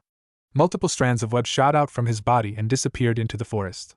The purpose of this technique was that the displacement of the wind as someone moved would cause the string to vibrate, alerting him of an incoming enemy. He didn't have to wait long as the webs on the right-hand side began vibrating. Preparing himself, Kidamaru gripped his weapons tightly in all 6 hands. He smirked when he saw Naruto charging towards him.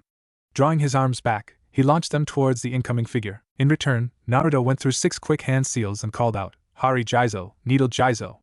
Blonde hair wrapped around Naruto's body and deflected the weapons from Kidamaru. Hari Jigaku, Needle Hell. Ranjishigami no Jutsu, Wild Lion's main technique. Instantly the hair protecting Naruto's body shot forth like needles and Kidamaru was forced to jump to the side. In doing so, he left himself open for the next attack. This time, he had no time to create his armor, and with him bin in the air, He was unable to maneuver around the second strike. The hair had formed into a mouth with sharp teeth. He still had one technique he could use, Kumasokai, spider web unrolling. From his mouth a large net wrapped around the mouth, stopping it from moving towards him. Naruto leaped from a tree straight towards Konoha with his kunai in hand. Kumanendo, spider sticking spit. A tube of the webs launched towards Naruto. It stuck to his chest, and Naruto threw his kunai straight at Konoha. Paying the kunai no heed as they were off target, he swung Naruto around into a tree. As soon as Naruto collided with it, he disappeared in a cloud of smoke. Shit! He cursed mentally, then the sound of sizzling reached his ears. Turning to the right and then the left, he saw the kunai he had judged as been nothing, had an explosive tag wrapped around the handle. Double shit! There was a loud bomb as the birds in the forest shot from their nests. Coughing, Konoha jumped out from the smoke and looked around for any sign of his enemy. However, his eyes instantly picked up on the sight of multiple more explosive tags. One set off, and then a chain reaction set off the rest of them. For at least 2 miles, everyone saw the explosion that followed as a result. Kabuto found himself practically buzzing with excitement. This mission had turned out to be more informative than he could have ever hoped. Truly, the young Uzumaki boy was skilled. While he wasn't fast enough, strong enough, or skilled enough to get in close quarters with Konoha, he more than made up for it with his ingenious use of his limited ninjutsu repertoire. Orochimaru-sama will be especially pleased by this turn of events. He was instantly knocked from the tree he was perched on as the explosive tags Naruto had placed around the area were set off. Acting quickly, Kabuto channeled chakra into his feet and planted himself firmly on the trunk of the tree. Orochimaru-sama will be pleased indeed. Jiraiya took a break from expanding the clearing with Doton Jutsus, Earth-style techniques. The previous 10 acres had become 50 acres. More than enough to fit Naruto's rising army of shadow clones. Brining up a flask of water to his lips, he took a quick swig of water and allowed himself to relax in the midday sun. While it was in October, in the land of fire it was still quite warm, especially in the sun. However, his rest and relaxation time was cut short by a large explosion he saw coming from the village's direction. Naruto! He shot to his feet and raced towards the direction of the village. Naruto had his hands placed into the ram's seal as he stared at the cloud of smoke, waiting for something or someone to come out of it. Slowly it subsided, revealing Konoha panting heavily. His body was brunt and damaged with all 3 of his right arms in varying states of dismemberment. The top-bottom arm was completely gone, the middle was just a stump, and the third had its hand missing. Luckily for the man, there was no blood as it seemed to have been cauterized any wound. You piece of shit! He roared and launched himself towards Naruto. Dokujiri, poison mist. From Naruto's mouth, a large purple fog shot towards Konoha, who ran straight into it. Much to his shock, however, Konoha continued on and pulled out a kunai, readying it to stab Naruto. I can't dodge this. I'm going to die. I don't want to die here. He didn't know what happened. Something inside of him seemed to respond to his desperation. From his back, chains that were silver in color shot forwards and pierced through Konoha's stomach. The Otogekyu shinobi gasped in pain as blood spilled out from his mouth. In shock, Naruto stopped his chakra from responding to his will and watched as the chains disappeared, dropping Konoha to the ground, bleeding and dying. Naruto! He heard Jiraiya shout. Turning around, his eyes wide and hands trembling in shock over what he had done. Are you all right? Jiraiya said with concern evident in his voice as he kneeled down in front of him. Hesitantly, Naruto nodded his head and Jiraiya hugged him close. That's good, that's good. Come on, let's get out of here. With that, the two left, Naruto slightly lagging behind as he still tried to process what happened. Kabuto waited until he was sure that Jiraiya was far enough away before jumping down to land beside the body of Konoha. Looking down at the body, he was expecting to find him dead already. To his shock, however, Konoha was still alive. Well, Konoha-kun. It seems you will be of more use to Orochimaru-sama than I had originally thought. Kabuto leaned down and placed his green glowing hands above Konoha's chest. Jiraiya looked down at his apprentice as they walked back towards the cabin. He had been quiet the entire journey. He himself was too busy thinking about Naruto's new abilities. He had not expected Naruto to unlock the Kongo Fusa, adamantine sealing chains, because it appeared in every 1 out of 10 female Uzumaki and 1 out of 100 male Uzumaki. The fact that Naruto had gained this made Naruto's potential skyrocket. Kushina, while weakened and near death, had managed to restrain the Kyuubi long enough for Minato to seal the Kyuubi inside Naruto. When she had been fully healed and enraged, not even Minato had dared cross her. Naruto. It's not your fault. Jiraiya finally spoke up, breaking the silence. He knew what Naruto was going through, the horror of one's first kill. Many shinobi were unable to even continue their career choices after the first kill, some even committed suicide to escape the face of the one they killed. I know what it feels like, to kill someone, but that's part of what makes a shinobi. In this world there are only 2 rules that properly count in this world. Naruto looked up at him in confusion, but Jiraiya could see the pain hidden in those blue orbs. What are they, Jiraiya-sensei? He asked in a quiet voice. The first is that only the strongest survive. He waited until Naruto had nodded his head in understanding before continuing. The second is that it is kill or be killed. There was a few moments of silence, allowing Naruto to digest what he had said. Naruto, he was an enemy shinobi. If you hadn't have killed him first, he would have killed you in turn. Think of the Hokages. Do you think each of them became powerful by not killing anyone? Do you? He pressed. No, exactly. Each of them became who they are by killing hundreds of thousands of men.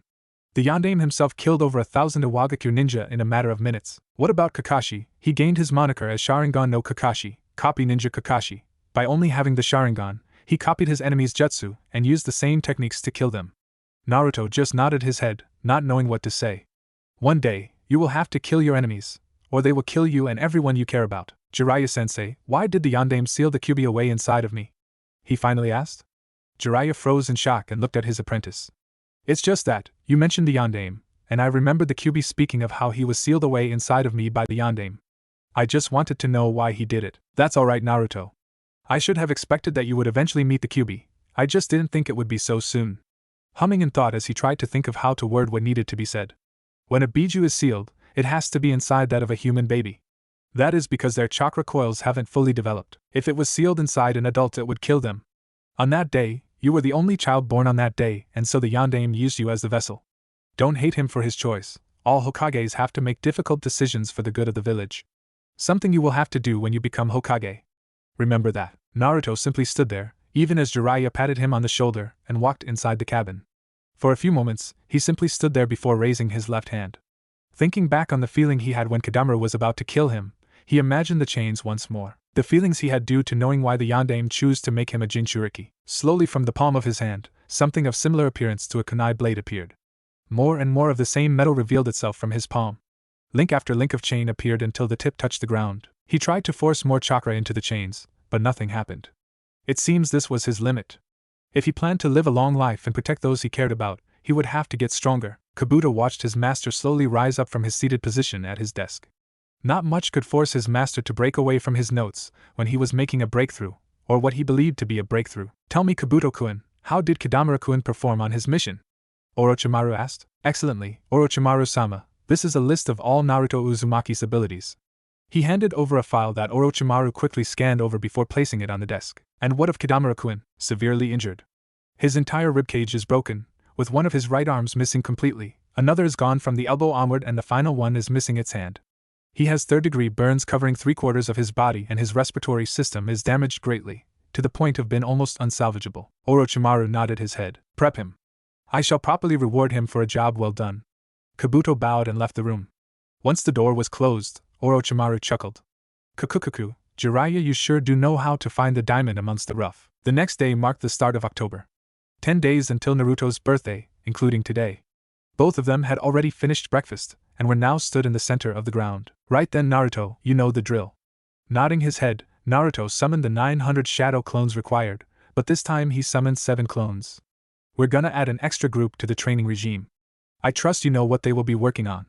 Naruto nodded his head. Good. I want 150 clones to go with each one of mine. Once the clones dispersed to the required areas, Jiraiya then turned to the original. So are we doing the usual, Jiraiya-sensei? The master simply smiled in his apprentice's direction. Yes, however, your weights are been increased. From what I remember, I allowed you to take them off, but now we are gonna put them back on and increase them. Jiraiya formed the ram seal, allowing Naruto to prepare himself for the added weight that was about to come. Instantly, 80 kilograms, 20 on each limb was added to his normal weight. Naruto's knees buckled slightly, but he stayed upright. Then an extra 5 kilograms were added to each limb. Now I'm gonna add an extra seal. This is Infuen Taikyu, resistance seal. What does it do? Naruto asked excitedly at the thought of learning more about Fuinjutsu. Jiraiya smiled upon seeing this. It seems Naruto had found his resolve once more. That was good. In total, there are 4 levels to this seal. The first is like walking through a powerful gust of wind. Next is like walking through thick snow, then it's like walking in water, then finally it's like walking through mud. Naruto nodded his head. However, if you go up the levels too quickly, it will impair your growth and will have a detrimental effect on your fitness levels. Come on then, Jiraiya-sensei! Naruto exclaimed. Chuckling at his student's enthusiasm, Jiraiya placed his hand on the bare skin of Naruto's left hand. Fuin Taikyu, Reburu 1, Resistance Seal, Level 1. Jiraiya said as his hand glowed a bright blue. Once he pulled his hand away, a new seal was decorating his hand. You know, kid, I think I've made a monster. Naruto smiled at the compliment. Before, he would have been upset by being referred to that. Now, though, he knew that to be a monster in the shinobi world was a good thing. Now get to it. Nodding his head, Naruto began performing his exercises. 5 laps around the newly extended clearing followed by half an hour of stretches. Then he would do 200 push-ups, sit-ups, squats and a few other exercises. Once he had done, Naruto found himself doing something different. Instead of fighting Jiraiya and gaining battle experience as a result, Naruto instead found himself cross-legged with his sensei across from him. Now, today we're gonna take a break from fighting and instead work on learning to bring forth the Kyuubi's chakra. Naruto opened his mouth to say something, but Jiraiya cut him off. I know, you want to get strong without its chakra. However, at some point you will face an opponent too strong to beat with your own power. Being able to use the Kyuubi's chakra will help you fight such an opponent. Okay, but I will only use it when I have no choice. Naruto said, and if he was on his feet, Jiraiya imagined he would have stomped his foot down on the ground. The thought made him laugh. I'd be disappointed if you only used the Kyuubi's chakra after everything I've taught you. Naruto nodded his head in agreement. So, how am I meant to speak to the Kyuubi? All the Kyuubi said was that it would call me when it believed I was strong enough. Naruto paused for a few moments and then asked, shouldn't I be able to use its chakra without his help? So why do I need to speak to him? Yes, you can use its chakra without its permission, but it will be incredibly painful.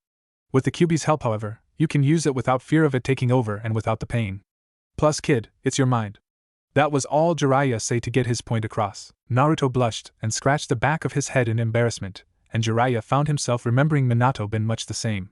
Just meditate, calm yourself and will yourself into your mind, I guess. Wow, that was so helpful.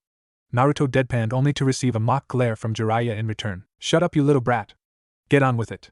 Calming his breathing, he closed his eyes. Naruto looked around the similar-looking sewer and knew that he was in correct area. Following the path like he did before, he found himself standing outside the cage once more. Kyuubi. Can we talk? There was a few moments of silence. Kyuubi. Again there was silence. He called out to the Kyuubi a few more minutes before growing impatient. Oi, furball! He shouted and received a roar of outrage in response. What did you call me, Ningen? The Kyuubi roared. I called you a few times before that, but you didn't answer. Naruto replied, unperturbed by the Kyuubi's rage. Huffing, the fox lowered its head into its arms. What do you want, Ningen? I want to ask you a few things. The Kyuubi huffed once more and Naruto took that as a sign to continue.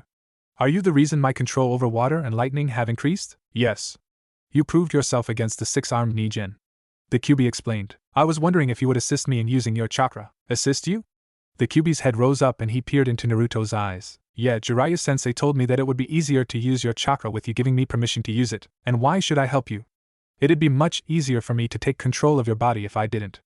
Naruto smirked confidently. My sensei placed a seal on me that will suppress your influence and power in case that happened. The fox growled in anger at this snippet of information.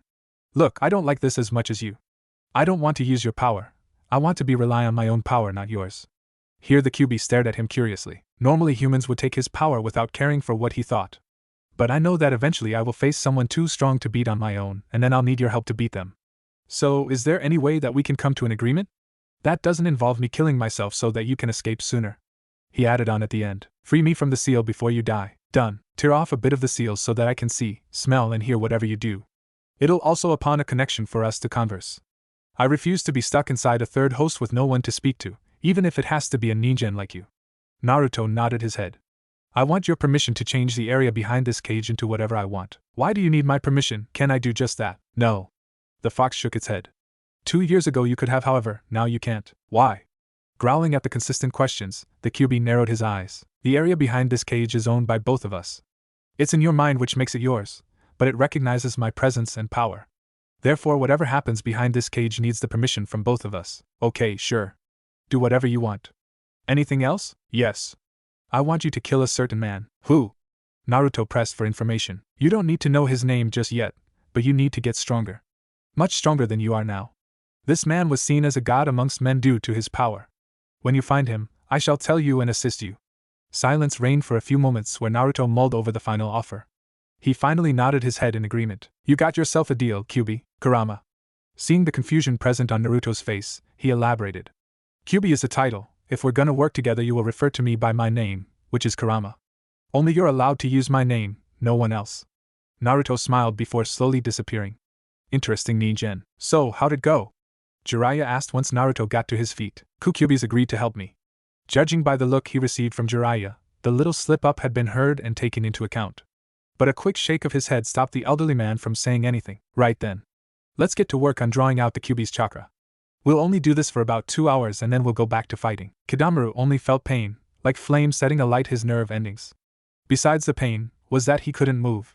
His arms and legs didn't respond to what his brain was telling them to do. Then everything came back to him. His defeat at the hands of Naruto, the pain of having nearly been burnt alive. Naruto Uzumaki, next time we meet I will kill you, he vowed. In the next room, Kabuto chuckled in amusement as he watched Kidamura lay on the table. He already knew what was going through his mind. That's it, Kidamura-kun, give in to your hate. It will only bring you closer to Orochimaru-sama, Kabuto thought, while looking at the file in his hand. You have outdone yourself, Orochimaru-sama. Oh yes, he had no doubt with the modifications that Orochimaru had made to Kidamaru, that if Naruto and he were to fight again, it would have a very different end result. October 10th, the day the Kyuubi attacked Konoha, the day Naruto was born. Jiraiya and Naruto were currently walking to Takumi village, located in Land of Rivers. The reason for this visit was to not only buy some more kunai and shuriken for Naruto, but to also find his old teammate, Tsunade Senju. The first thing Naruto noticed was that there was a lot more people present than in the last village he went to. Not only that, but they were much livelier. Come on, Naruto. Doing so, Naruto followed Jiraiya straight into a small casino. They instantly noticed that there was a large crowd around a small table. Mainly men. They walked towards the table and watched as a beautiful woman with large breasts drunkenly lost more and more money. An even younger woman held a pig in her arms watching with disappointment. Jiraiya-sensei. Why are we here?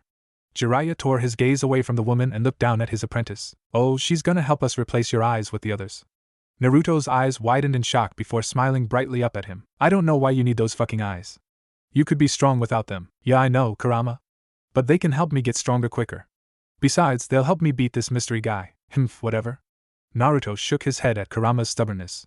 Since the two had created the agreement, the two had been talking. Well, Naruto would talk to the Kyuubi and the fox in turn would either ignore or complain about annoying ninjas.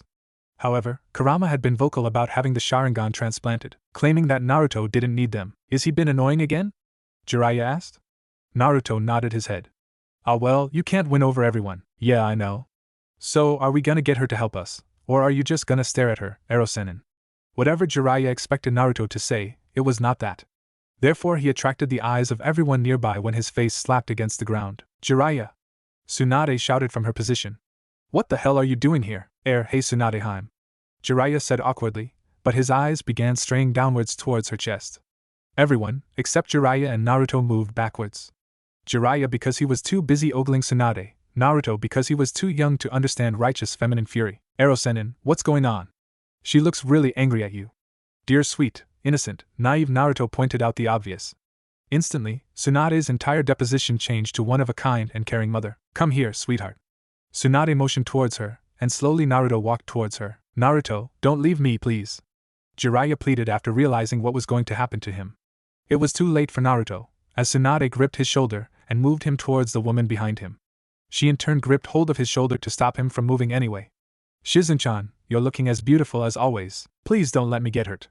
Crocodile tears were streaming down his face. Forgive me, Jiraiya-sama. Shizen said simply. I'm confused. What's going on? Naruto asked with wide, curious eyes. When you're older. Tsunade spoke from her position, then she stepped forwards and slammed her fist into the side of Jiraiya's face. With a scream of pain, Jiraiya was sent flying through a wall and onto the street. Come on, Shizen, kid. Let's get something to eat and drink while the lecher recovers. What's your name? Jiraiya-sensei never told me. Tsunade looked down at Naruto, and despite him reminding her of her younger brother, Nawaki causing her pain, she still smiled down at him. My name's Tsunade Senju, that's Shizen Kato. Senju? Are you related to the Shodaime and Nidaime Hokages? He asked excitedly at the thought of meeting someone related to two of his heroes. Tsunade nodded her head. That's awesome. Do you have the Mokuton, wood style, like the Shodaime, or do you have the same Suiton, water style, mastery of the Nidaime, or do you have both? Tsunade smiled down at Naruto. No, I don't have the Mokuton, wood style, like my grandfather, but I do have a Suiton, water style, like my granduncle, but nowhere near as strong. Naruto went to open his mouth once more, but stopped when Tsunade raised her hand up into the air.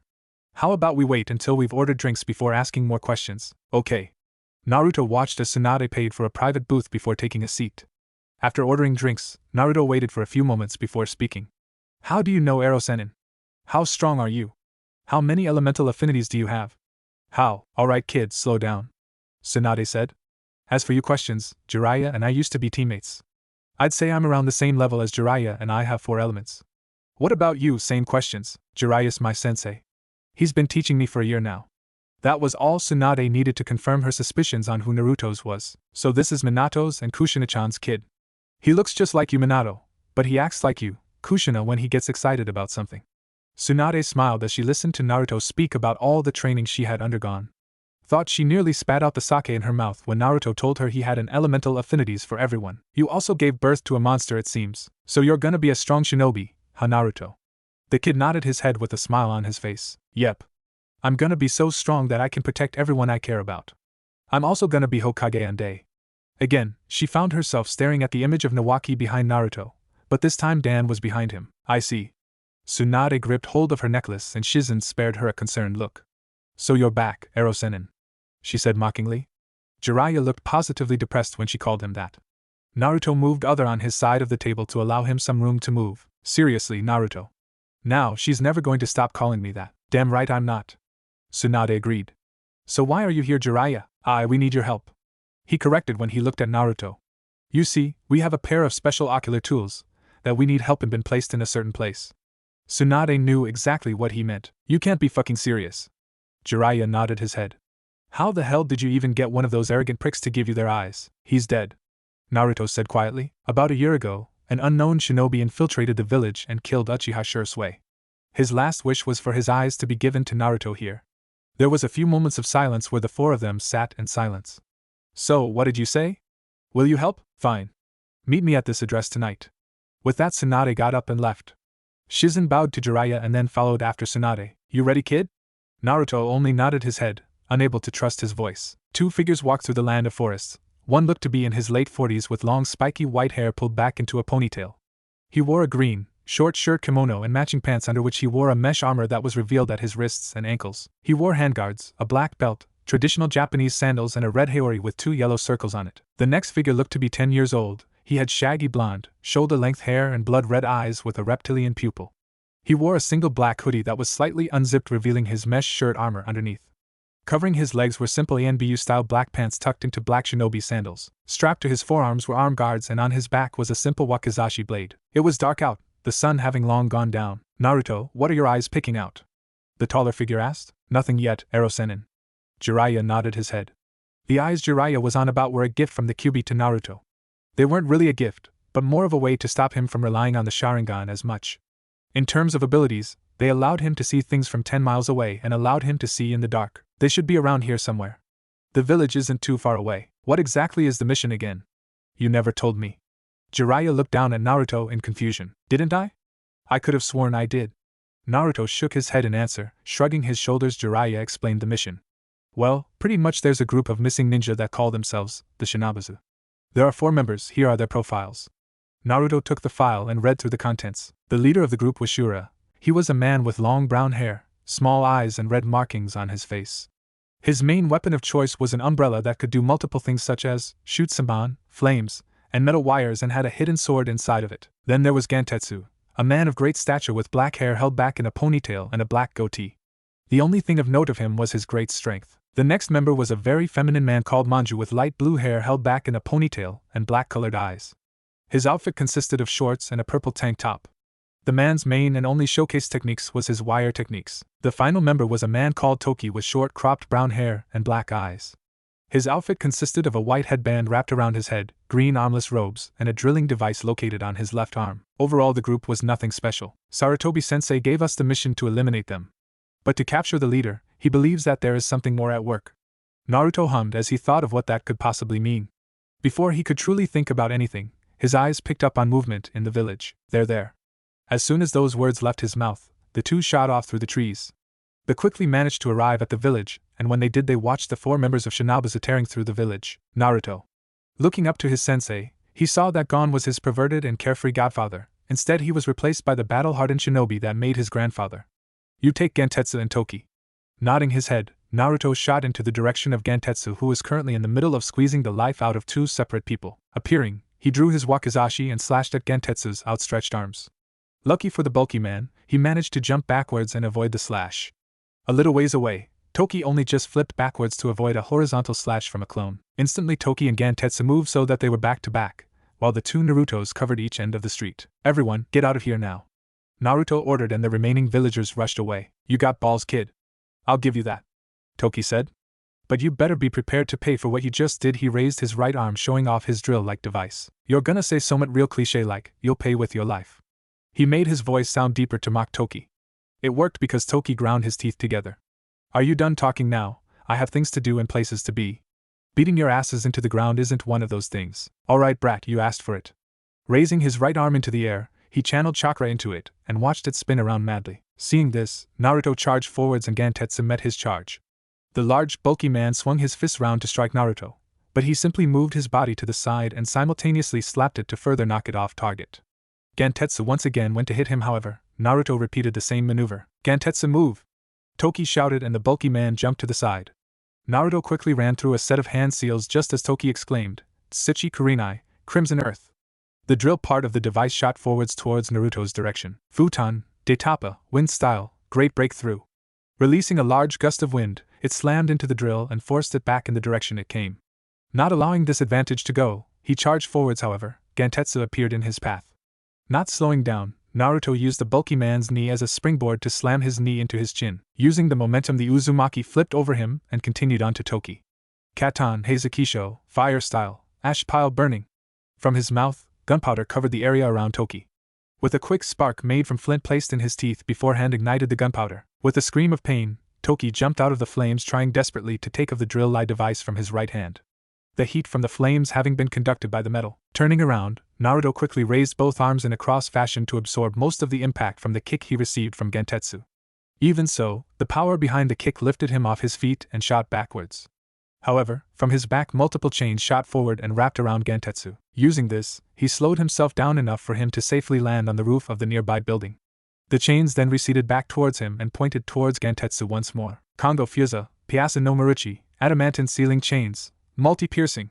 More chains sprouted from his back until around 50 silver chains with pointed tips were all pointing straight at Gentetsu. Then they all shot forwards at great speeds and the bulky man had no way to avoid them. Toki, who had managed to recover, looked over towards Gentetsu to see him been pierced over and over again until there was a single large hole through his chest. Gritting his teeth, he turned towards Naruto, but he knew that fighting him would be hopeless and so he ran. Seeing this, Naruto quickly used a Shunshin no Jutsu, body flicker technique, to appear in front of him with his wakizashi in hand, the end pointing straight towards Toki's heart. Due to the speed in which he had been running, the Shinabazu member had no way to slow down and so found himself pierced through the heart by Naruto's blade. Gasping in shock as blood spilled out from his mouth, Toki dropped to his knees, only held up by the blade in his heart. So when Naruto pulled his blade from its fleshy confines, Toki dropped to the ground face first. "I tell you what, kid, it's creepy to see how strong you've gotten." Naruto nodded his head in agreement. Despite killing multiple other enemy shinobi in his 4 years since his first kill, Naruto still had to spend time to get used to what he had just done. After a few moments, Naruto finally returned to normal. "Yeah, I still haven't found anyone that give me a good challenge." Jiraiya faked been hurt by clutching his heart. "Stop being an idiot, Erosenin. I want someone around my level of strength so that I can fully find out my limits. Fighting you right now is getting quite tedious. You know everything about me and I've figured quite a few things about your fighting style. No one has been able to match me blow for blow without holding back loads. I want a fight where I know both sides are going all out." Jiraiya nodded his head. He too knew the feeling well once. "How'd it go other on your end?" "Come on, Naruto, have some faith in me," Jiraiya said. "I would if you weren't a hopeless pervert." Naruto began walking only to find that he was alone. Turning around, he saw Jiraiya curled up in a ball with a rain cloud above his head, all the while mumbling, "I'm not a pervert. I'm a super pervert. Why does no one get that?" Sweat dropping, Naruto shook his head and continued walking, paying no mind to his godfather. Jiraiya, meanwhile, had recovered and was walking a ways behind Naruto. The boy had changed a lot over the past 4 years. In terms of strength, he would place him around Chunin level with an intellectual mind that allowed him to excel. Already the boy had impressive mission record. 100% completion rate, which is impressive considering he had done 30 C rank missions, 10 B ranks and a single A rank. Jiraiya had also introduced Naruto to his extensive spy network, and had also begun helping him run it all. There was one problem though. Naruto was reaching his limit. Every shinobi had limitless potential at their fingertips, however. Too much power at a young age would destroy the body. Therefore, the body would personally limit itself as a result. Only when a child reached their maturity would the walls that kept their potential locked away would crumble.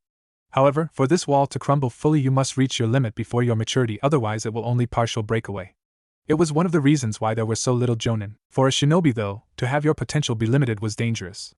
It was for that reason that the age of maturity for a shinobi was much lower than that of a civilian. A first-generation shinobi would have maturity at the age of 15. Those shinobi descended from shinobi, whether they be clans or not, would have a maturity at the age of 11. It was the reason why that was the graduation age of the academy. Naruto had been training non-stop, constantly getting stronger and stronger for the first 4 years of his training. Then when he gained the Sharingan, the training increased even more. Using the Sharingan's ability to copy ninjutsu and taijutsu, Naruto could instead focus on mastering that instead of learning. Last year they traveled to the Land of Iron so that Naruto could begin learning Kenjutsu, and just like with Fuinjutsu, he took to it like a fish out of water. It was only in the past year that they had begun taking missions so that Naruto could gain real-world experience. The only area he hadn't improved was his control over Kurama's chakra. Even with Kurama working alongside him, it was still incredibly potent and poisonous for his chakra coils.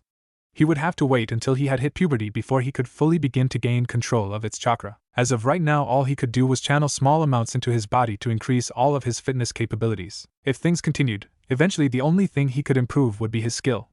That alone could make him a powerful shinobi. That was until Naruto reached puberty, and then nothing would stop him from becoming one of, if not the greatest shinobi. To Naruto, the journey was long and uneventful. Unable to learn anything new, only able to make sure that his current skills stayed at their current level.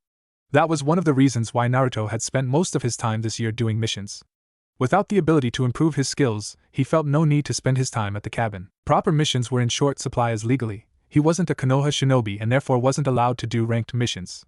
That's why Naruto was registered as a mercenary under the employee of Konohagakure. In that time, Naruto had been all over the elemental nations completing missions and killing traitors of Konohagakure. However, due to the work of Jiraiya, his spy network and the Sandaime, his exploits had been kept quiet from the rest of the elemental nations. The two of them were currently entering the Land of Lightning.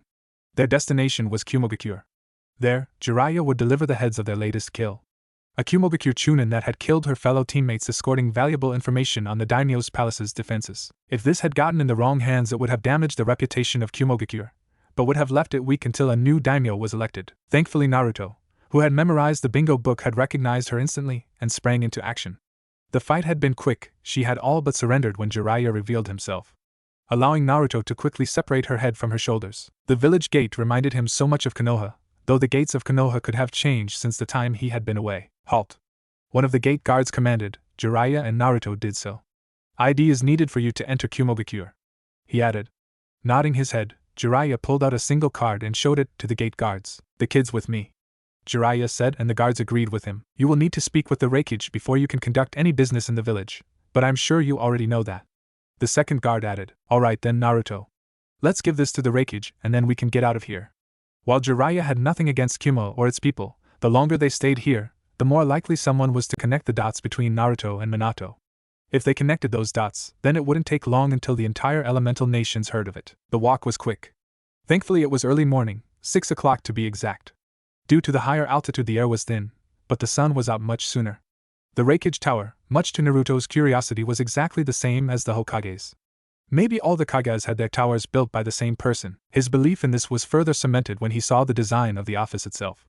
Exactly the same, except with different colors as the Hokage's. Another difference was the man sat behind the desk.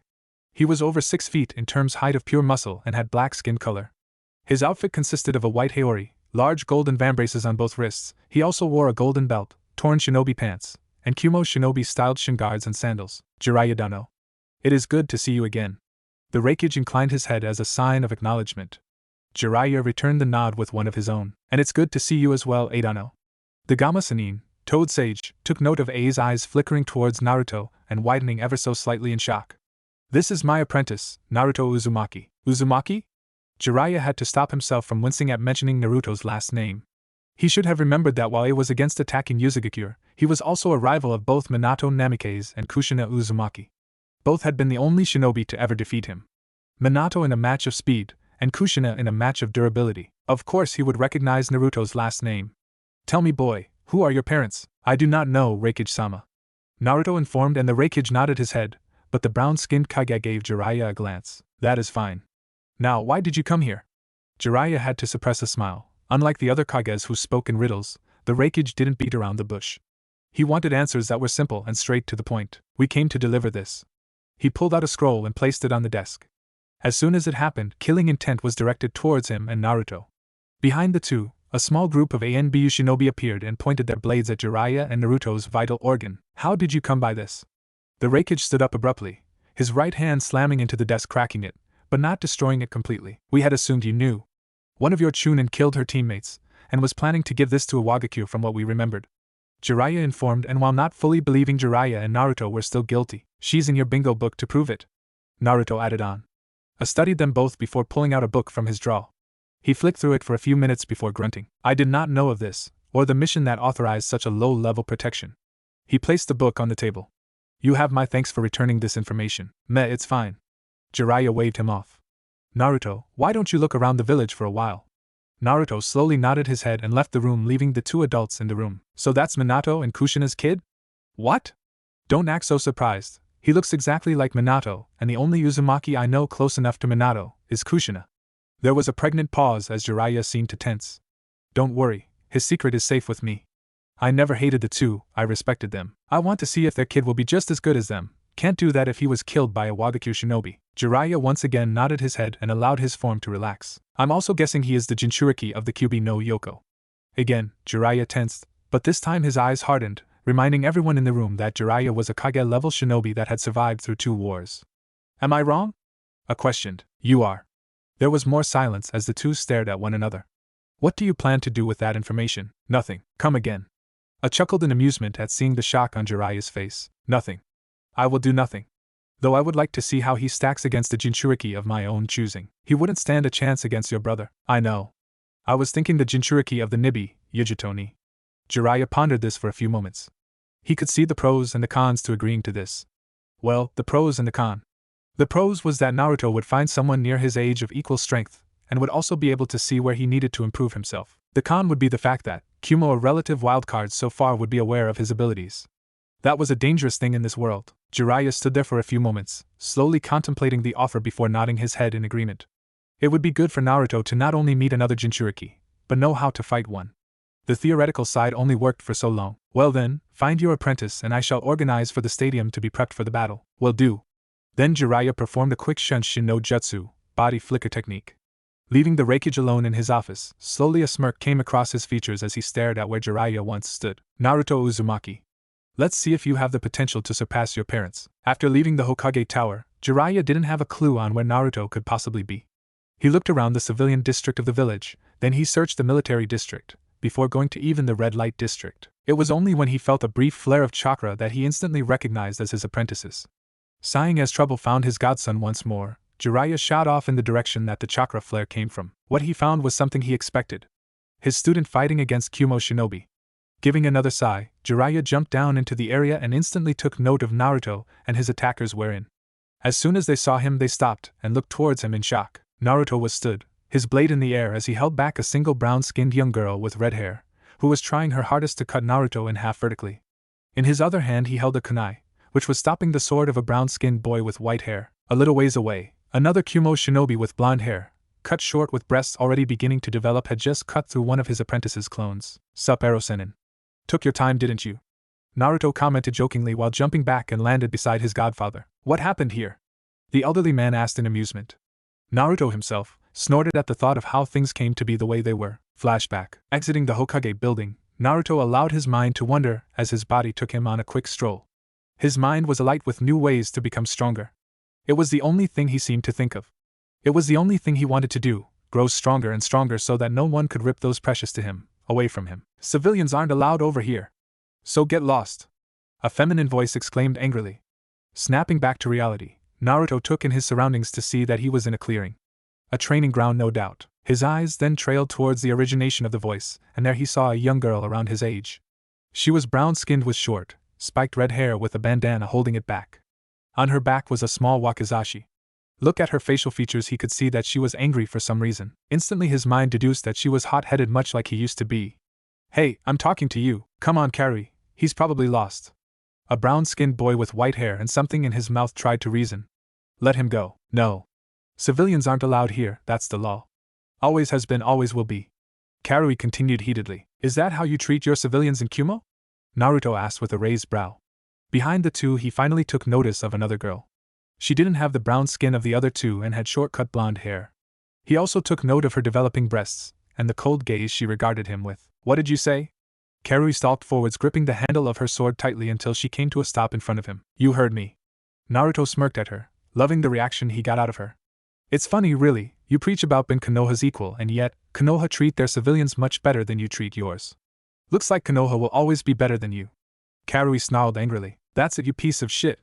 She drew her sword and went to strike at the Uzumaki, only to find that she couldn't move her hand any further, the sharpened edge of her sword stopping just inches away from his head. What the hell? Did you really think that someone as weak as you would be able to hurt me? He regarded with cold indifference, but also arrogance to damage her pride. It was a simple mind game, drive her mad with anger so that she is more likely to make mistakes. Oh god, what do I do? Omoi thought in panic. Karui's gone and fought this guy we know nothing about.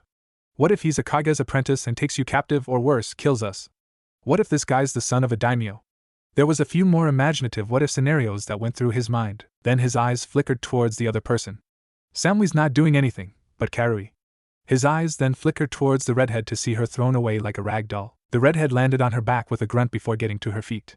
With a roar she charged forwards and went to strike him once more, but Naruto shifted to one side. Due to this unexpected action, Karui stumbled forwards. What are you two doing? Help me bring this fucker to Raikage-sama. He could be a spy. Karui roared before sprinting towards him. Seeing this, Naruto summoned his blade from the seal in his wrist and held it by his side. The brown-skinned kunoichi faltered before continuing her movement. His eyes instantly picked up movement from behind him and saw the boy running at him. His sword also gripped tightly in both hands. Summoning a clone to stop the boy, he turned to face Karui and raised his sword, blocking her downward slash. However, he quickly had to react and pull a kunai from his pouch, using it to hold the second sword at bay. Looking towards the holder of the sword, he saw it belonged to the boy. Due to the lack of memories meant that his clone hadn't been dispelled, but it was currently been preoccupied. He assumed it was due to the second kunoichi. Flashback end. I leave you alone for 10 minutes, and you already get into a fight. Jiraiya sighed and shook his head, causing Naruto to give a sheepish laugh. Anyway, we gotta go back to the village and wait for a bit. What for? Naruto questioned curiously. All the while the three young shinobi watched on curiously. A's ordered a match between you and a shinobi of his choosing. Nodding his head, Naruto used the Shunshin no Jutsu, body flicker technique, to exit the clearing. Jiraiya meanwhile looked towards the three shocked young shinobi. I would suggest not attacking my apprentice again. I can tell by the lack of headbands that you are still in the academy, no matter how skilled you are. My apprentice would destroy you without much effort on his part. Karui growled but withheld herself from attacking the legendary shinobi. Samui gave nothing away and Omoi bowed his head in apology.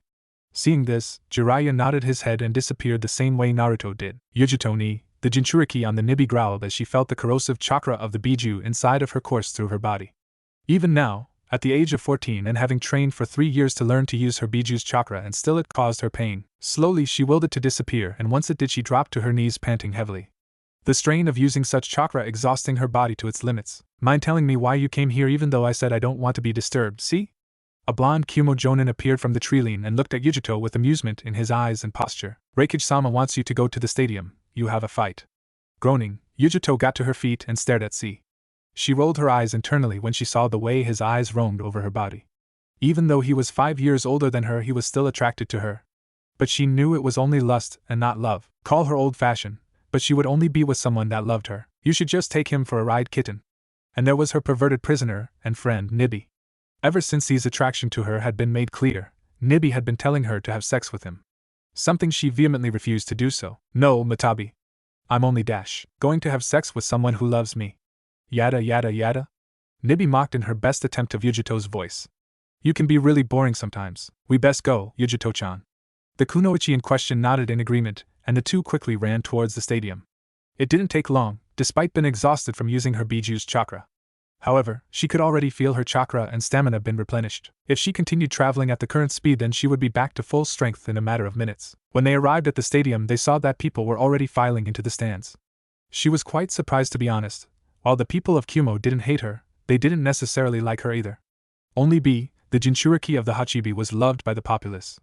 So she didn't know why so many people were coming to watch the fight, probably to see her opponent, or at least see a Kumo shinobi defeat another shinobi. It could be either or both. Yugito didn't know. Yugito. Turning around, the Nibi Jinchuriki turned to see the Raikage and surrogate father stood giving her a small smile. Raikage-sama. She bowed, and when she rose she had a smile on her face. One mirrored by A, who in turn indicated with his head for C to disappear. The Kumo Jonin did so, and as soon as he was gone, Yugito embraced him. Chuckling, The Raikage held her at arm's length and regarded her for a few moments before frowning. Nibi's chakra is still causing you pain? Hi, I'm training as much as I can, but every time I use it, the pain only gets worse. Instead of seeing disappointment on her surrogate father's face, she saw pride in her. It seems you're ready for the next stage of your Biju training. That made her smile return full force. After this, I will recall my brother from his mission and have him take you to Genbu. Who exactly am I fighting? The Nibi Jinchuriki questioned, gaining a smirk from the Raikage. Naruto Uzumaki, apprentice of Jiraiya of the Sannin. The mention of the legendary shinobi shocked her. The man's last apprentice had become the most infamous living shinobi, capable of wiping out an entire army of IWA shinobi in a matter of moments. She couldn't imagine what another apprentice would be careful of. Remember your training. Taking a deep breath, Yugito prepared herself for the oncoming battle. Good luck. Nodding her head, Yugito entered through the front entrance and made her way towards the center of the stadium. Meanwhile, the Raikage watched her leave, his mind thinking on what this would do for her. This will be good for you, Yugito. It will remind you not to forget your shinobi training. He had only been laid on the ground for around 5 minutes when the stadium started filling up. It took another couple of minutes until his opponent arrived, and he took note of the natural grace in which he walked, almost cat-like. Naruto said, mentally earning a snort from his companion. What do you expect? She's the Jinchuriki of the Nibi, who takes on the appearance of a flaming cat. Kurama snarked. Giving a click of tongue, Naruto stood up and turned to face his opponent. Shut up, Kurama no Baka. Who you calling Baka, ni Gen? Kurama roared, and Naruto raised his pinky to clear out his ringing ear. Don't you dare try and mute me, you motherfucker. Whatever Kurama was about to say was stopped when Naruto cut off their connection. It had become a sort of routine for the two, both dissolving into an argument, and then Naruto cutting the connection. Talking with the Kyuubi? Yugito asked. Naruto nodded his head and gave an exasperated sigh, gaining a small laugh. They don't know when to shut up, do they? Nope. With the Kyuubi, it's all about how great and powerful he is. About how I should feel honored to be even talking to him. You get the picture. Yugito nodded her head. Nibi's a pervert. Plain and simple. This time Naruto laughed, making her smile. Jiraiya-sensei's a pervert. No, he's a self-proclaimed super pervert. They could hear a faint damn straight shouted from the crowd, and both shook their heads. But I think yours is worse than mine. Oh yeah, I have to deal with the Nibi and her perverted thoughts whenever she sees a decently attractive guy or girl. Snorting in amusement, Naruto turned to face the proctor of their match. He was brown-skinned and silvery white hair extending down to his shoulders, with his left eye completely covered. It was only then that they realized that they had missed the Raikage's speech completely. This is so dull. Yugito and even Naruto's sweat dropped at the lack of enthusiasm in his voice. Are you both ready? Well then, begin, I guess. As soon as those words were said, whatever friendliness was between them was put aside. Neither of the two dared move before a single coherent thought of acting was shared between them. Yugito went to charge forwards, but stopped when she saw him form 5 clones. One clone charged forwards first, and Yugito met his charge. Yugito opened up with a roundhouse kick that the clone rolled underneath into a crouch with a shuriken in between each finger. A quick flick and 8 shuriken flew towards the female Jinchuriki. Smirking, Yugito pulled out 2 kunai and went to parry them when she heard the clone say 5 words that made her quickly leap out of the way. Shuriken Kage Bunshin no Jutsu, Shuriken Shadow Clone Technique. Those 8 multiplied into hundreds that Yugito only just managed to get out of the way. But every time she moved into the safety of one wave, another would come towards her. While not necessarily important, it allowed Naruto to see how agile and fast she was. I'm getting sick and tired of this. I can't go in for the original, as I will be left open to his clone and I'll also be outnumbered. Yugito couldn't see any other way to get to the original without getting rid of his clones. That in turn meant using chakra and allowing the original to see her fighting style. You've got no choice, kitten. He's young, around 10 or 11, which means he can't use his Biju chakra properly. The Nibi Jinchuriki leapt backwards, avoiding another wave of shuriken, her mind focused on what she had figured out. Due to his young age, Naruto was limited to less than a tael's worth of chakra. She, however, was capable of using all 2 taels worth of chakra in the first version form and only single tael of chakra into the second state. Exactly, kitten, now go get him. Grinning, Yugito charged towards the clone, rolling underneath another wave before appearing behind the clone. A few seconds later it disappeared in a cloud of smoke. Smirking, Naruto nodded his head in her directions and 2 more clones shot forwards. The first to reach her lashed out with a flying sidekick, which Yugito stepped to the side to avoid. Before she could take it out, the second clone gripped her wrist, stopping her punch in its tracks. A sidekick to her stomach from the first clone knocked her to the ground, and Yugito had to roll backwards to avoid an axe kick that would have crushed her head. Following this, she leaped backwards while simultaneously throwing kunai of her own. A wakizashi summoned by the second clone knocked them all to the side, with the first continuing her charge towards her. The clone went for a straight jab that Yugito ducked underneath before driving her fist into his stomach. The clone went up in a cloud of smoke, and in doing so blinded her temporarily. This left her open to the jumping roundhouse kick that collided with her face. The original Naruto, meanwhile, watched Yugito engage his clones. They didn't last much longer, and Yugito turned to face him. He smirked when he saw her panting just a little heavier. While he wasn't one to think of plans before he went into a fight, that didn't mean he wouldn't fight before he thought of a plan. No, he created a single plan, and if that didn't work, would then think of plans on the go. It had worked for him well so far. Why change it? With another nod, the remaining 2 clones charged forward, both running through a set of hand seals. Katan, Zukaku, fire style, intelligent hard work. The 2 shouted at the same time, and with it, 2 balls of flames rushed towards Yugito. The Jinchuriki in question had just finished forming her own hand seals. Nezumi Kedama, mouse hairball. Hair shot forwards from her mouth before taking the shape of a mouth engulfed in flames. Naruto at first assumed the mouse would collide with his 2 fireballs. Instead, it split apart into multiple smaller mice and shot around them, straight towards him. Reacting quickly, Naruto jumped backwards and watched as 3 exploded as they touched the ground. He had to maneuver his body as quickly as he could to dodge the remaining mouses that shot towards him. Landing on the ground, Naruto summoned 5 clones and used them as a meat shield to slow the advance of the mice. As soon as the smoke disappeared, he instantly leaned backwards to avoid a swipe of Yugito's left hand. Time seemed to slow down as he watched her nails lengthen before everything sped up again. Pain was the first thing he felt, but he allowed his instincts to take over and lashed out with a kick to her sternum. Grunting, both Jinchuriki jumped backwards to put distance between the 2 of them, both nursing their respective injuries. Naruto, the claw marks on his face, and Yugito rubbing her chest. Both shared a smirk, and Naruto summoned his sword into his hand, while Yugito flexed her claws dangerously. Jiraiya grinned madly as he watched his godson smile happily. He knew from experience that the look on Naruto's face was an indication of him enjoying the way the fight was going. Not many opponents had given Naruto this much of a challenge, and while the fight was just beginning, he knew that Naruto was pushing himself to the limits. Your apprentice seems to be enjoying himself greatly. Stated, gaining a nod of the head from Jiraiya. Yes, can't blame him though. If there's one thing Naruto loves more than training, it's fighting. Kid gets scarier and scarier the longer and harder a fight gets. Hummed as he watched Naruto and Yugito clash in a show of steel and nails. Sparks flying off as tiny cuts began appearing on their bodies, but the smile on both their faces only grew larger and larger. True, Yugito is much the same in some cases, though she isn't one to enjoy fighting at the start. Jiraiya chuckled as he watched Yugito been forced backwards as Naruto's greater skill with the blade become almost deadly. Deeper and more cuts got through her guard, and Yugito could do nothing but maneuver out of the way as best as she could. It seems Uzumaki is getting the advantage. Yes. While Yugito is faster and stronger, giving her the advantage in taijutsu, Naruto is very skilled with the blade. Could give even Jonin a run for their money in terms of skill. That's to be expected, is it not? An Uzumaki's kenjutsu style makes even genin-level Uzumaki a Jonin kenjutsu user a challenge. Jiraiya nodded his head amusement. I remember when Kushina-chan first arrived to the village, still in the academy, and completely destroyed 2 Chunin in a straight-up kenjutsu fight. Both men chuckled at the thought of the fierce redhead doing what Jiraiya had said. He emulates both his parents perfectly. That he does, Minato's looks and calmness, with Kushina's brash and love for close combat. Let's not forget her durability, Jiraiya added, just as they watched Naruto take multiple hits before slamming the handle of his blade into her face. We can't forget that now, can we? In the room next door, C clenched his fist tightly. His eyes narrowed on the form of Naruto as he watched him say something that made Yugito laugh. Laugh.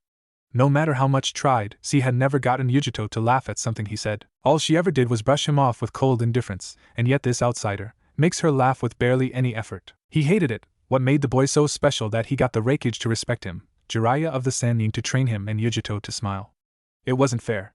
They had been teammates, it should be him that she should smile and laugh at, not the outsider. Darui couldn't stop himself from smiling as he watched his friend and teammate smile. Not even when they were teammates did she smile like that. His eyes unconsciously trailed towards the Jonin box where C was stood. C ain't gonna be happy about this. His friend liked to believe that he was in love with Yugito, but that wasn't the case. C, like many other men, only wanted to earn the right of banging the demon, groaning at the thought of what his friend might do as a result. This is so dull. Though there was one good thing coming out of this, Yugito would gain a wake-up call. 3 years ago, Yugito had always focused on growing stronger on her own.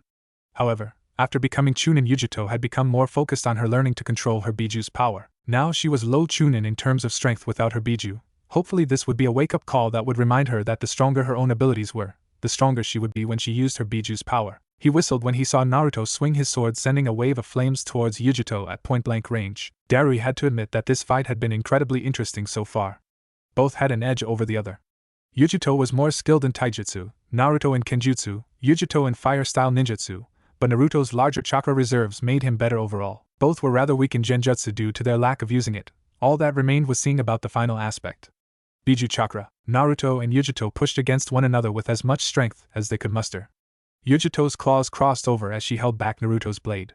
The two stood there for a few moments before both jumped backwards. Smirking at one another, they both waited and took account of each other's injuries. Yugito's hair had at some point been cut loose, allowing to flow freely down her back. Her pants were cut resembling tattered shorts, and her top had multiple cuts and tears. Her smaller wounds had been healed, while the larger or deeper ones seemed to have been cauterized. Though blood still stained her clothes, Naruto on the other hand seemed to be as good as new.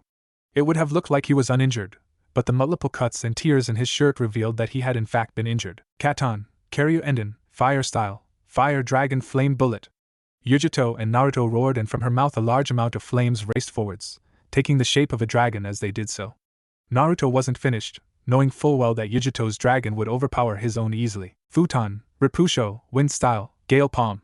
The wind burst from his clone's hands and combined with dragon, increasing its power and speed. When the two dragons met, both went up in an explosion of flames. It still shocked him to know that it took a wind-powered fire technique to match Yugito's own techniques. Not allowing Yugito to get in close, Naruto and his clone ran through more hand seals. Katon Heizukisho, Fire Style, Ash Pile Burning. Yugito knew how dangerous this technique was, having heard tales of it being used by the Sandaime Hokage in all three great shinobi wars. Rushing towards it, she threw her kunai towards the left before performing a quick Kawarimi no Jutsu, body replacement technique, to escape the blast. This left her open to the next attack. Raitun, Hibi Maikuzuchi, Lightning Style, Snake Thunder. From the original's left hand, a bolt of thunder, taking the shape of snake, shot forwards and struck Yugito. With a scream, the Nibi Jinchuriki was flung backwards before rolling to a stop. Groaning, Yugito pushed herself to her feet, her body still steaming and her hair slightly frazzled. Blowing some hair out of her eyes, she narrowed her eyes at him. Do you have any idea how long it takes me to get my hair straight? Then you go and mess it all up. Shrugging his shoulders, Naruto allowed his body to relax and Yugito followed his lead. Then she took note of his uninjured state. It's unfair, you know. Your healing ability, it's unfair. Yugito spoke up, gaining a chuckle from Naruto as he rolled his shoulder. A pop sounded as Naruto groaned. We're shinobi, we don't fight fair. It was Yugito that laughed this time. True, true. The two smiled as they felt their blood pumping in preparation. In that case, allow me to show you what I have accomplished. She crouched and her hair began waving in the wind.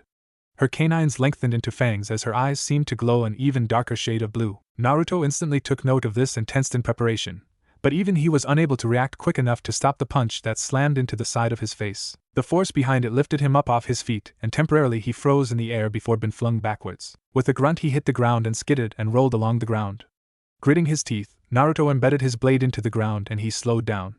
Coming to a stop, he was once again unable to do anything as Yugito kicked him in the chin. Slamming into the wall, Naruto spat out some blood and watched Yugito walk towards him slowly. Outwardly he looked to be in a great deal of pain. Inwardly, however, he was waiting for the correct moment. How much longer, Kurama? Naruto asked mentally. Not long, your injuries are almost healed. There was a few more minutes as Naruto kneeled on the ground panting heavily as the crowd roared happily at seeing the unknown shinobi been defeated by one of their own. You're done. Thank you, Kurama. Humph, don't mention it. You've lost, Naruto. Don't continue, I quite like you. Smirking, Naruto pretended to shakily get to his feet. Thanks, but no thanks. Then Naruto punched her unexpectedly. There was a snap as Yugito stumbled backwards, and then the Kyubi Jinchuriki followed up with a drop kick to her chest, launching her further away. Both got to their feet and stared at one another before Yugito began laughing. You were already healed, weren't you? Yep, just waiting for you to get close. At that, Yugito's grin became downright devilish. Ready, Matabi? Give him hell, kitten. Nibi said in agreement, and from Yugito's body, power unlike anything Naruto had thought possible burst forth. A blue cloak of bubbling energy formed around her, and from it a single tail took place. So this is Ibiju's power? Naruto whispered in shock.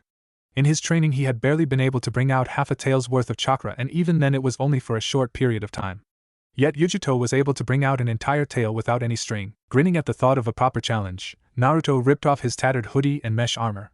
While he wasn't overly defined, for a boy his age he had a fair amount of muscle. The one thing that stood out the most was multiple seals decorating his body. Thanks for the strip show, I guess.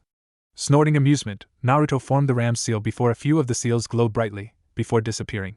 And what exactly did that accomplish? Wait, seals. That little piece of information made her freeze slightly in shock. He's been fighting this entire time with weights on? Oh kitten, he is perfect. Strong, smart, and in a couple of years' time he will be quite handsome. Despite herself, Yugito blushed. There was something about Naruto that was incredibly attracting. His blonde hair, blue eyes and incredibly adorable whisker marks were part of that attraction. So was his strength. But the main thing was the way in which he didn't ogle her unlike every other man. She wasn't vain, but she knew that she was beautiful. However, that had made it incredibly difficult to find a man who wanted her for her, and not how she looked. Her teammates liked to believe he was that man, but he wasn't. He was just like the rest of them. You ready, Yugito? Smirking, the two shot forwards at great speeds. Samui smiled as she watched Karui and Omoi sit there in shock as they watched the boy they had assumed to be a spy evenly fight their friend Yugito. All of them knew in a straight-up fight, only Samui could match Yugito, but even she would lose eventually. You just had to go and start a fight with him, didn't you, Karui? Omo said while said girl glared at him. How was I meant to know that he was this strong? Karui shouted at Omo, and before another fight could start, Samui intervened. You weren't. He knew that he could beat us and he played with us. Made us believe we had a chance so that he could figure out how we all fought before revealing his true power. Her voice was cold and indifferent, much like her eyes. Giving a click of her tongue in annoyance, Karui sat down and watched as Yugito began using her Biju chakra. Kick his ass, Yugito! Karui exclaimed, much to the agreement of the crowd as they too cheered for the Nibi Jinchuriki. Even Omo was cheering beside her as they watched Naruto get knocked around. Samui, however, watched in a calculative fashion as she studied Naruto. She could tell Naruto was waiting for something. His lack of action proved that line of thought. It was once again proven when Naruto knocked Yugito back. What the hell happened? Sighing at her teammate's brashness, Samui explained it for the redhead. He was waiting for her to get arrogant before striking. A simple tactic used to turn the tide of a battle if done correctly. Her interest in Naruto was piqued the moment she saw him at the clearing, more so when she saw him fight Yugito evenly. Now, as she watched him reveal the fact this entire time he had been fighting with weights, made her interested on him completely. Uzumaki Naruto. Let's see what else you can do. Grinning, Naruto gripped Yugito's fist in one hand before throwing one of his own. The Nibi Jinchuriki's head whipped to one side, but she went with the momentum and spun round and performed a flawless spinning back fist. Placing one foot on her stomach, Naruto pushed off her and back flipped slowly through the air. Futon, Kuki-dan, wind style, air bullets. Multiple bullets of compressed air shot towards Yugito, who barely jumped out of the way in time. The one skimmed her arm and launched her to the side. Using this, Naruto shot forwards and did a quick jab cross jab to her stomach and then a spinning hook kick to her temple. He went to continue after her, however, the area he stepped in exploded. Using this temporary distraction, Yugito shook her head and allowed more Biju chakra to circulate through her body. Slowly a second tail formed and Yugito winced slightly as she felt it temporarily burn her. That feeling soon faded as her body grew accustomed to the potent chakra. When the smoke cleared, she saw Naruto lower his arms, as his pants were now shorts and burnt at the ends. She tensed as she crouched into a position. The ground beneath her feet cracking and crunching. He's open, she thought. Wait, kitten. Whatever Matabi was going to say was cut short as Yugito shot forwards. It was only when the elder Jinchuriki got close to the younger did she see the smirk on his face. Seals on his body glowed before disappearing and Naruto leaped out of the way just as Yugito punched the air in which he once stood. Yugito spun round and went to strike once more, but found herself unable to move. Looking down, she saw chains slowly slithering up her body like snakes, thrashing around as she tried to break free. It didn't work as the chains only tightened. There's no use, Naruto said as he slowly ran through a set of hand seals, allowing her to see each one. The more you resist, the tighter they get. He then came to a stop and crouched down. The chains dissipated and Yugito shot forwards but ran face first in a pale blue shield. Uzumaki Fuin Jutsu. Tsuno Pointo Fuin, Uzumaki Sealing Techniques, 4-point seal. You planned this. Her voice was filled with realization as she looked at the barrier. Yep, but I'm not done. Then he went through another set of hand seals before the 5 points inside the barrier glowed blue. Uzumaki Fuin Jutsu, Gojio Shusoku Fuin, Uzumaki Sealing Technique, 5 elements convergence seal. 5 seals all positioned in a way that resembled a star glowed blue. In the center of each one were 5 different kanji, each of them for one of the 5 elements: fire, wind, water, earth, and lightning. From each an attack belonging to that element shot forwards towards a single point, the area where Yugito was stood. There was a loud explosion, and the entire stadium shook for a few moments as smoke covered the inside of the seal. When it dispersed, it revealed Yugito on her knees bleeding heavily with chains once more. I'm going to repeat what you said to me. You've lost, Yugito. Don't continue, I quite like you. Despite the situation, Yugito smiled. But then she frowned when she felt the chakra cloak around her weakening. It's the chains, kitten. They're absorbing your chakra, Matabi informed, making her eyes widen in shock. I'm guessing you figured it out? Naruto asked rhetorically. You see, the one thing that makes these chains so deadly is not the fact that they can bind a person completely and I can control them at will, but because they only require my chakra to create them. After that, they use the target's own chakra to keep them active when he or she is bound. There was silence as the two stood there panting as the crowd waited with bated breath for the next part. Proctor. Darui looked towards the kneeling Yugito. I surrender. The two shared a nod and then Darui announced the victor. Winner, Naruto Uzumaki of Konoha. There was silence before the civilian sector of the crowd cheered loudly for a well-fought match. Even the shinobi gave a polite clap as a sign of respect for the two young shinobi. Smiling, Naruto walked towards Yugito as his chains dissipated from around her form. Yugito returned his smile and took his hand as he helped her onto her feet. When did you place the seals down? Throughout the fight. Before the fight I placed a seal on the ground that acted as a sort of camouflage for any seal placed on its surface. Then whenever I placed my hand on the ground I would draw part of the seal combination onto it. And due to the camouflage seal, I never knew. Yugito finished. Gotta admit that's good, thanks. Grumbling in annoyance, the Raikage handed over a large roll of money into the awaiting hands of Jiraiya. The eldest of the two men laughed uproariously as he counted the money greedily. Like I said, you don't bet against my apprentice and hope to win. Even if the odds are stacked against him, he'll find a way to win. Sighing, stood up and Jiraiya copied him. I will admit, I was too caught up in their fight to notice him place the seals on the ground. Jiraiya nodded his head in agreement. He too had nearly forgotten about that. Like a wise man once said, never enter a battlefield wherein Fuinjutsu master has had time to set up.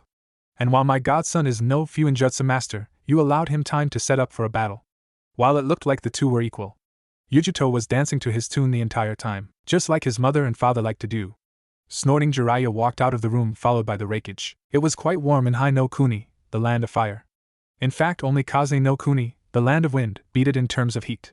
It was something Naruto had always found confusing until it had been explained to him. Hai no Kuni, Kaze no Kuni, Kaminari no Kuni, the land of lightning, Mizu no Kuni, the land of water, and Tsuchi no Kuni, the land of earth, had been named such after the most common elemental affinities. For example, in Hai no Kuni the most common elemental affinity is fire, but in Kaze no Kuni it is wind. It made things much more understandable. Gaki, looking forwards to seeing Konoha again? Jiraiya asked as they walked side by side through the forest. Neither were in any particular rush to get to Konoha. The memories of what that place had done to Naruto were still fresh in their minds. However, it was still their home and the home of their parents, therefore it was their home as well. At the age of 13, Naruto had changed quite a bit despite it been only 2 years. He now stood at a height of 5'6" with a lean yet toned figure.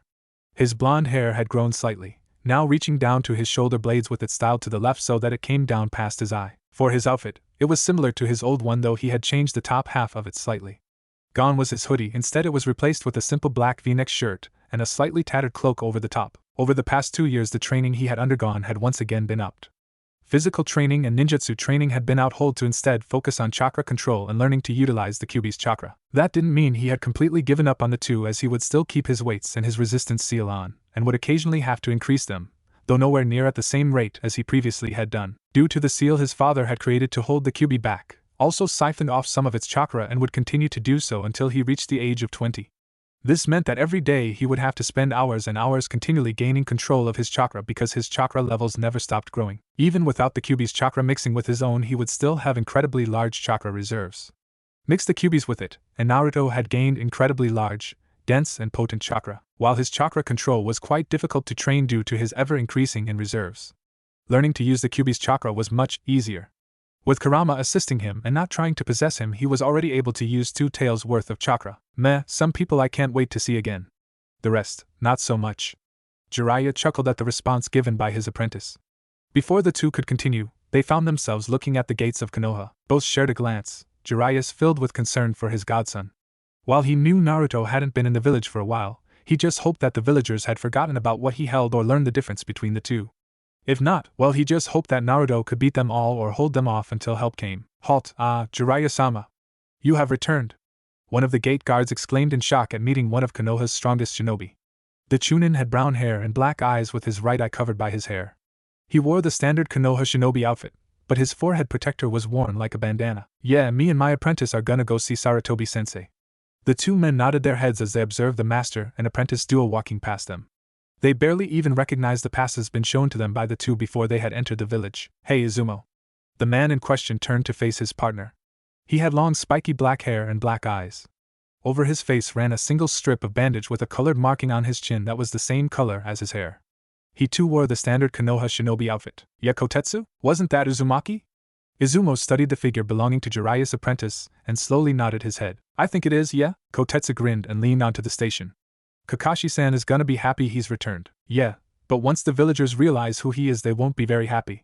Izumo added, but Kotetsu shrugged his shoulders, not really caring for the opinion of the villagers.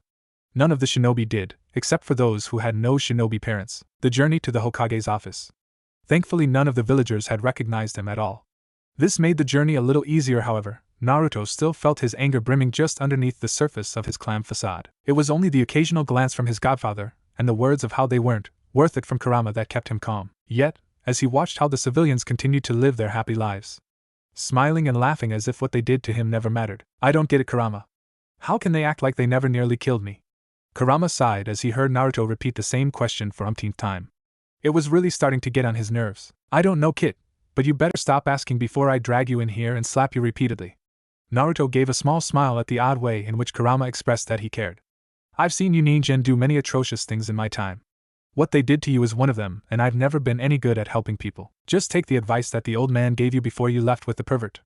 Don't hate them, pity them. Fine, but if they attack me I'll kill them, Naruto informed his tenant. I'd be disappointed if you didn't.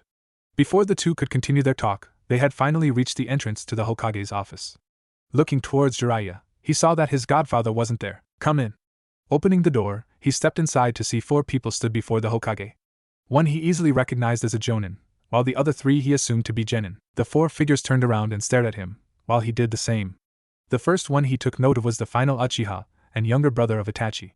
He had black eyes and dark hair with a blue tint to it. He wore a navy blue, short-sleeved top with the Uchiha symbol emblazoned on the back with a high collar, white shorts and white arm warmers. Next to him was a young girl with long pink hair and emerald eyes. She wore a red shipao dress with slits along the side and a white circular pattern on the front. On the other side of the Uchiha was pale-skinned with dark hair and eyes. He wore a short, dark gray jacket and black A&BU pants. Strapped to his back was a tanto. Next to the pale-skinned shinobi was their jonin sensei, someone he recognized instantly. Kakashi Hatake, S-class shinobi and known throughout the world as Copy Ninja no Kakashi, Copy Ninja Kakashi. He still hadn't changed since he last saw him. He still wore the standard Konoha shinobi outfit. Hello, Naruto-kun. Hiruzen greeted with a grandfatherly smile on his face. Naruto bowed lowly before turning to face Kakashi with a smile on his face. It's good to see you again, Kakashi and I. Kakashi gave a nice smile. And you too, Ototo. You've grown. Meanwhile, the 3 genin watched the interaction between the 3 people with close scrutiny. Kakashi had always been kind to them, but Sasuke had seen the way he kept distance away from them. To see Kakashi refer to this unknown boy the same age as him as little brother was shocking. So this is the Kyuubi Jinchuriki. Sai thought as his eyes trailed over the form of the Jinchuriki. He would admit that he was intimidated and wary of the boy that was the same age as himself. His very being exuded power that shouldn't belong to someone of that age. Danzo-sama will want to be informed of his arrival. Naruto-kun, where is Jiraiya? Hiruzen asked as he saw his student wasn't present. Right here, Sarutobi-sensei. Jiraiya proclaimed from his position on the window. Naruto smiled at the casual greeting of his sensei, while Kakashi nodded his head in the man's direction, something which was returned in kind. Sasuke and Sakura, meanwhile, went wide-eyed at the sight of a legendary shinobi, something which Sai tried to recreate but failed miserably at. Kid, that kid doesn't have any emotions. I can't sense any. Naruto turned to face Sai and saw that despite the emotion he was displaying, it was a lie. He could fool every genin and maybe a few chunin, but he couldn't fool a Biju that had the ability to sense the emotions of everyone within the range of his senses, a range that spanned the size of the village twice over. I'll keep an eye on him. Naruto shut the connection down between him and Kurama before focusing entirely on the people in the room. Team 7, you are dismissed. The Hokage informed the genin and team and they left. Naruto turned to face the door for a few moments before turning to face the Hokage once more. You can leave if you wish, Naruto-kun. Smiling, Naruto nodded his head and waved to the 2 men before opening the door to leave. And Naruto-kun, it's good to see you again. You too, Gigi. Smiling at the nickname he had sorely missed, the Sandaime then turned to face Jiraiya. So, how has he been? Hiruzen asked curiously. The welfare of his surrogate grandson had always been in his mind ever since the incident 8 years ago. Kid's been well. He's still angry with the villagers, but he's willing to keep it professional, though if they attack him he will deal with them in a way he feels fit. Best warn the villain council about that part. Hiruzen smiled, and while he was a bit upset about the killing part, he couldn't fault Naruto. In fact, he probably would have done the same. I will be calling a meeting in a few days. I will warn them if they plan to mistreat him in any way will result in their business being put under new management. Hiruzen informed with a smile growing on his face. Jiraiya snorted in amusement before walking towards the couch. It was subtle and most shinobi would have missed the movement of his wrist. The ANBU didn't and disappeared from the room at the sign of a dismissal. Each confident that the combined might of Jiraiya and the Sandaime would easily hold off any assassin. Hiruzen meanwhile pressed his hand against the seal on the desk and channeled some chakra into it. All over the room, a complex ceiling array formed, and with it the two began talking more in depth on Naruto's development. Naruto and Kakashi had arrived at Training Ground 7 within a matter of minutes after leaving the Hokage's office, Kakashi's students having left to do their own thing. Now the two were stood in the training ground talking about what they had done in the last few years. It had been a shock to learn that his last two surrogate big brother, Itachi and Kakashi, had become S-class shinobi. Even more so when he had learned that Kakashi was a Hokage candidate, and had even been asked to take over the position numerous times, but had declined each and every single time. As a form of revenge, the Sandaime had forced him to take on a team. "I'm gonna say, you never struck me as a teacher, Kakashi and I," Naruto jokingly said, and Kakashi gave an eye smile. Ma. I can teach, it's just none of the academy students were the one I wanted to take on as a student." Naruto smiled at hearing that Kakashi wanted to take him on as a student. "But it seems Jiraiya-sama beat me and took you on as his apprentice. You can still teach me, Kakashi and I," Naruto protested. "Hiruzen is one of the strongest shinobi alive, and you are near in terms of strength to him." "That's where you are wrong, Ototo," Kakashi corrected and took a seat on the ground. Naruto copied him. "While I'm ranked as an equal to Jiraiya-sama, that is farther from the truth. I could probably defeat him in taijutsu and kenjutsu, but when Jiraiya-sama uses his jutsu, and everything he has in his repertoire, coupled with his experience, he would completely destroy me. It'd be like a fight between a genin and a jonin. He would play with me for a bit before crushing me." This admission from his brother was shocking to Naruto. Was the gap between Jiraiya and Kakashi that big? He had always known that his godfather was strong, but hearing it from someone else was shocking, and to hear how much stronger was even more so. In a fight between himself and Kakashi, he would lose as soon as Kakashi took him seriously. In fact, most B-rank shinobi would beat him as soon as they got seriously.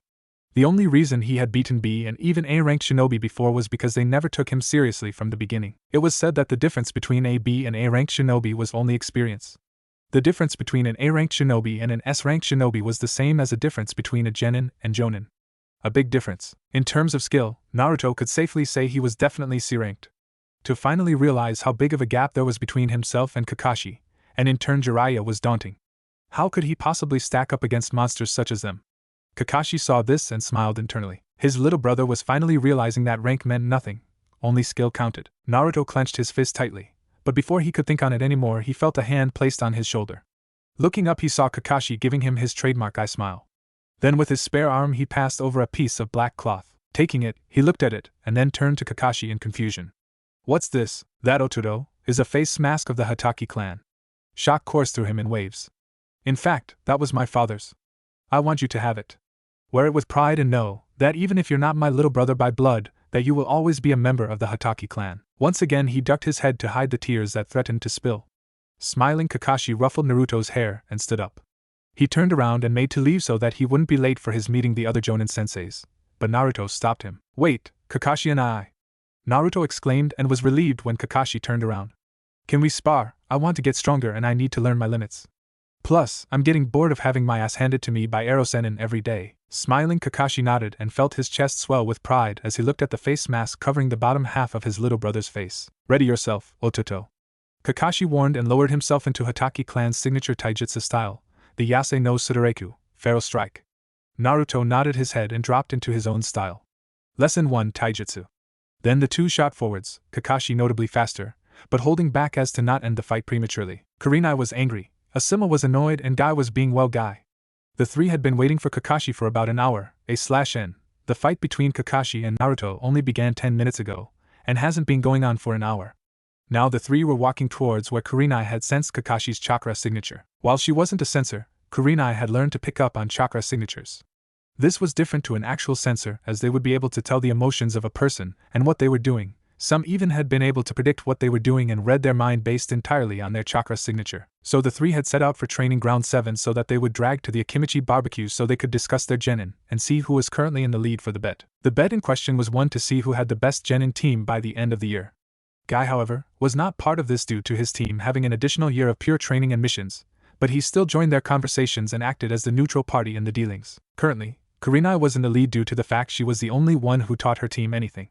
Kakashi and Asuma left their teams to do their training on their own, something that incredibly annoyed her. On top of that, Kakashi had the nerve to make her wait for an hour with a man who was dead set on getting in her pants despite her lack of interest, and a man-child obsessed with youth. Oh yes, she would have her revenge whether he be an S-ranked shinobi or not. It mattered little to her. Now imagining the surprise of the three of them when they saw Kakashi currently engaged against a young blonde boy no older than 13. They both moved with such speed which was shocking. What speed? Kurenai thought in shock as they watched the two blurs that were Kakashi and Naruto. Occasionally they would be nothing but black blurs, Then they would appear and appear once more in a fierce bout of taijutsu. The strength of this kid is insane. Asuma had to remove his cigar from his mouth lest it drop to the ground, his mouth too wide to keep it there. So this is your Otuto, his flames of youth shine brightly. Guy exclaimed internally, not wishing to distract the two shinobi from their current fight. He watched as Kakashi lashed out with a roundhouse kick to Naruto's head, something the Kyuubi Jinchuriki just managed to block. Even so, the force lifted him off his feet, but before he got too far away he threw a kick of his own that Kakashi easily knocked away. Spinning through the air, Naruto landed on his feet before disappearing and appearing in front of Kakashi with one fist drawn back. The Jonin ignored the feint and grabbed his little brother's left leg. Naruto went with the momentum and spun round with his last remaining leg. Only for Kakashi to catch that too. Now what do you plan to do, Otuto? Before he could think any further, he saw the smirk on Naruto's face followed by the build-up of chakra. Followed by Naruto exploding. It was only due to Kawarimi no Jutsu, body replacement technique, that allowed him to escape unharmed. Couldn't beat the basics. Walking forwards, Naruto and Kakashi found themselves back where they started. This time, however, their breath was a bit deeper. Not much though. Kakashi had barely put any effort into the fight. Sure, he had put more in that when he fought his genin team, but enough to still making him slightly out of breath. Naruto, on the other hand, had put every bit of effort he could into that singular bout, and it was only due to his nearly limitless stamina that kept him from passing out straight away. Not only that, but his weight and resistance seals were already released as to match his brother's speed. Well done, Otuto. Very good, Jiraiya-sama taught you well. Kakashi praised. Meanwhile, Asuma and Kurenai felt like they had a bucket of cold water poured over them. The kid before them was the student of Jiraiya. They had heard rumors that he had taken on another student, a student that fought the Nibi Jinchuriki and came out victor, but they hadn't thought it would be the kid before them. Thanks, Kakashi and I. You're not so bad yourself. Naruto channeled chakra into the seals on both palms, and in a cloud of smoke, shuriken appeared in between his fingers. There was but a split-second wait before Naruto launched them all towards Kakashi, but more and more appeared from the seals in his palms until over 100 of the deadly projectiles were flying towards the S-ranked shinobi. However, he didn't seem scared in the slightest, and instead he calmly summoned his father's blade into his hand. The Hako Chakura 2, White Light Chakra Saber. It hadn't taken a while for the pieces of his father's blade to be put back together into the famous blade it once was after he broke it in the Second Shinobi World War. It had been done though, and he had taken up Kenjutsu once more and surpassed his old level of strength. While he was nowhere near the level of a Kenjutsu master, the 7 ninja swordsmen of the Mist or Kushina for that matter. He was strong enough to hold them off, if not beat them when combined with the rest of his skills. He prepared himself and waited until the first wave got close before calmly parrying and blocking each and every single one of them. He would occasionally dodge a few that he could not, but the rest he easily managed to remove. Then came the second wave. This time he noticed the subtle lightning sparks over them. Right-on! He felt like a kid in a candy store when he realized that Naruto had the same elemental affinity as himself. If only he knew. This time he had to be more careful and put a tiny bit more effort into the fight as a result of the shuriken being sharper and faster. The process repeated with Naruto incorporating wind and then using Shuriken Kage Bunshin no Jutsu, Shuriken Shadow Clone Technique, into the next 2 waves. Then came the 5th and final wave, and with a shout of Katon, Gokaku no Jutsu, Fire Style, Fireball Technique, and multiple shuriken were encased in a single fireball that had a diameter of Kakashi. There 10 in total, and Kakashi smiled proudly before jumping backwards, his hands blurring through a series of hand seals. Suiton, Suiden no Jutsu, Water Style, Water Bullet Technique. From Kakashi's mouth multiple bullets of water shot forwards and collided with the fireballs. Both techniques blanketing the area in hot steam. Once again, Kakashi had to use Kawarimi no Jutsu, body replacement technique, to remove himself from harm. He whistled in amazement as he heard the telltale sign of shuriken embedding into wood with a thunk noise. The accuracy of the shuriken was quite frankly terrifying. Suiton, Suryudan no Jutsu, Water Style, Water Dragon Bullet Technique, / Right-on Jibashi, Lightning Style, Electromagnetic Murder. Kakashi turned wide-eyed to stare up at the dragon rushing towards him, its watery form covered in electricity. As the fight had progressed, the three had found themselves more and more shocked by the power shown to them by the young boy. Guy had always known that Naruto would have been powerful, in fact he expected it. What with the boy been a Jinchuriki and an Uzumaki, that alone with him been trained by Jiraiya would have turned any average shinobi into a top-class shinobi. But to see just how powerful was shocking, and he was excited to see just how powerful the boy would become as he grew older. Kurenai and Asuma were in varying states of disrepair. To them, it shouldn't be possible for anyone to be this powerful at the age of 13. To be able to make 10 extremely condensed and hot fireballs was incredibly difficult for any shinobi with a katon. Fire release was hard. Most only succeeded in making them bigger, but not hotter, and to do that you had to condense the fireball. Then for the boy to follow up with a large dragon that towered over the trees and coated in electricity was no easy task. How is this possible? Kurenai asked breathlessly as she watched Kakashi backpedal from the dragon. She could tell he was thinking on how to combat against the dragon. It never ventured too far from Naruto, as its tail had formed a shield around Naruto's body, meaning its range was limited. However, when Kakashi got too far away, physical clones would appear. Some were Kagebunshin's, shadow clones, some exploded, and the rest were a mix of the elemental clones. There's no way he should have this much chakra, it's just unreal. Asuma's cigar had long since dropped from his hand, and he was too busy watching the fight before him to do anything about it. The amount of chakra the boy has is not the problem here, Sarutobi-san. He's beating Hataki-san. Kurenai all but exclaimed. Her voice never raised in tempo, though her voice was laced with hysteria. Guy on the other hand turned to them, his face uncharacteristically serious. Kakashi isn't losing this fight, he informed them sternly. Far from it, in fact. How does that? He waved his hand towards Kakashi, whose cloths were slightly singed from a katan, Kagebunshin no Jutsu, fire style, shadow clone technique. He then spun round and dispelled multiple shadow clones with a single kick. Look like he isn't losing. The kids had him on the back foot ever since he started spamming shuriken. Kurenai nodded her head in agreement and narrowed her eyes at Naruto in the cocoon of water and lightning. She could just make out the sight of him bend over and doing something to the ground, because Kakashi isn't using his full power. In fact, since this fight started, he has only used a quarter of his full strength. Guy would know, he was the only one in the village besides the Sandaime that could force Kakashi to use his full power. Even then, Guy had to use the Hashiman, 8 gates, to do so. Kurenai and Asuma turned back to the fight with a new sense of fear for their fellow sensei. They both knew Kakashi's reputation. The way he copied his enemies' techniques in battle, and then used those same techniques to kill them. They had heard how he knew over 1,000 jutsu and was one of Konoha's most prominent figureheads and a Hokage candidate. They knew that there was monsters out there. Shinobi so powerful that they could take on entire battalions of shinobi and come out unscathed. Kakashi was one of them, and they realized that despite being nonchalant most of the time, underneath it was a monster just waiting to be unleashed on the world. Futon, Detapa, wind style, great breakthrough. From Kakashi's mouth a large blast of wind struck the dragon and traveled all the way down its body. The water that once made it collapsing to the ground in puddles. Naruto, however, was unperturbed by this, as he had just finished his sealing array.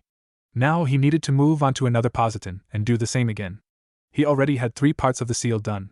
The area that he and Kakashi had been sat in had been the area he had put the first part of the seal. The area where he had gone toe-to-toe against Kakashi in taijutsu had been where he had put the second, and now where he stood was the third part. Just 2 more to go, and he would be done. Kakashi had just finished dispatching the rest of his clones before the two were facing off against one another once more. This time they were both gripping the handle of their blades in one hand. There was no signal. No sing of the Kenjutsu battle beginning. One moment they were separate, and the next they were pushing against one another. Naruto with his blade held vertically and Kakashi's horizontally. However, Naruto felt himself sliding backwards, and he dug his feet into the ground as to try and stop himself from losing any more ground. Lesson 2, Ninjutsu. You pass. Kakashi spoke up, gaining Naruto's attention. He grit his teeth as his footing nearly left him and he was pushed backwards further. Kakashi even going as far as to take a step forwards. Lesson 3, Genjutsu. Cursing, Naruto closed his eyes and jumped backwards. Channeling chakra into them, his eyes snapped open and easily dispelled the genjutsu that had surrounded him. With these eyes, Kakashi and I can see everything you just did, Naruto proclaimed and gripped his blade tighter. Kakashi meanwhile raised an eyebrow at the odd-looking Sharingan. Unlike his, it seemed that Naruto could turn them on and off at will, but he also kept features from his previous eyes. The reptilian pupil was still present with the tomos surrounding it. In his opinion, it was much cooler than his own. Oh, looks like you got a bad case of pink eye. He gave an eye smile when he saw the twitch of Naruto's eye. Ma. No need to get so angry, Ototo, I'm sure it will go in time. Wahahoho. Kurama's laughter ringed in his head and Naruto winced at the unexpected noise. Pink eye. Classic. There was more laughter from his tenant, and Naruto had a mental image of him wiping tears of laughter from his eyes with a single clawed finger. Shut up, Kurama no baka. Naruto shouted internally, but Kurama continued to laugh. I don't know if you looked in the mirror recently, but your eyes are the same color as your own. So you have pink eye as well, you lazy bastard. That shut up the QB. With that said and done, Naruto shot forwards and engaged Kakashi in a clash of steel. They were practically dancing all over the training ground as they blocked, parried, slashed, and hacked at one another. While Kakashi was sturdy, barely moving and utilizing his superior physical capabilities and experience to not do very much in the way of work, Naruto on the other hand was testing out his new Kenjutsu style. It was nowhere near completion and used the Kagebunshin no Jutsu, shadow clone technique, in conjunction with the Uzumaki Kenjutsu style. The Uzumaki Kenjutsu style had no name, but it involved multiple aspects of other Kenjutsu styles and also a lot of acrobatics to surprise and put the enemy off balance. Kit. Naruto flipped and slashed at Kakashi, landing on the ground in a crouch to dive forwards with his sword pointed directly and spun madly. What is it, Kurama? Rolling on the ground, Naruto backflipped and lashed out with a double-footed stomp that Kakashi stepped back to avoid. Following this, Naruto spun around and went to cut his legs. To avoid this, Kakashi jumped into the air and kicked Naruto in the face. You better hit this pervert at least once for the pink eye comment.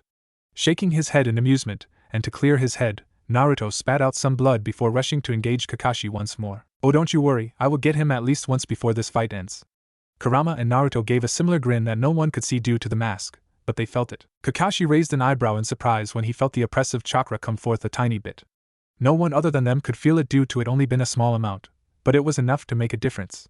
All of his physical capabilities had been augmented, and it showed when Kakashi just barely managed to raise his blade and block a strike. Even when he did, he was forced backwards. Then things began to change. The tempo of the match swinging in favor from Kakashi to Naruto. Every time Kakashi blocked one strike, he would have to quickly react and block another strike.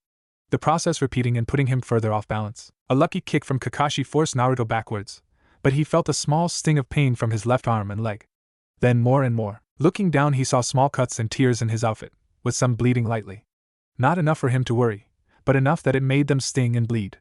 Looking up, he turned to stare at Naruto with a proud gaze. Very well done, Ototo. Kakashi congratulated. Naruto smirked and formed the ram seal, and with it a barrier formed. Uzumaki Fuin Jutsu. Tsuno Pointo Fuin, Uzumaki Sealing Techniques, 4-point seal. Naruto spoke calmly before he placed his hands on the ground. Inside the admittedly large blue barrier, 5 seals glowed brightly. Uzumaki Fuin Jutsu, Gojio Shusoku Fuin, Uzumaki Sealing Technique, 5 elements convergence seal. From each seal, the 5 elements sprung forth and converged on Kakashi just like they did with Yugito, and the ground shook as a result of the explosion. When the smoke cleared, all that stood in the center of the seal was a small smoking crater, and in that was the splinters that once belonged to a log. Naruto gasped as he felt cold steel placed against his neck. Freezing, he slowly rose and heard Kakashi say, "I win." Naruto smirked, and from his back 5 chakra chains shot out and pierced through Kakashi, only for a log to take his place once more. He looked round to see Kakashi sprinting towards him, and Naruto copied him, his chains shooting forwards and piercing through the clone.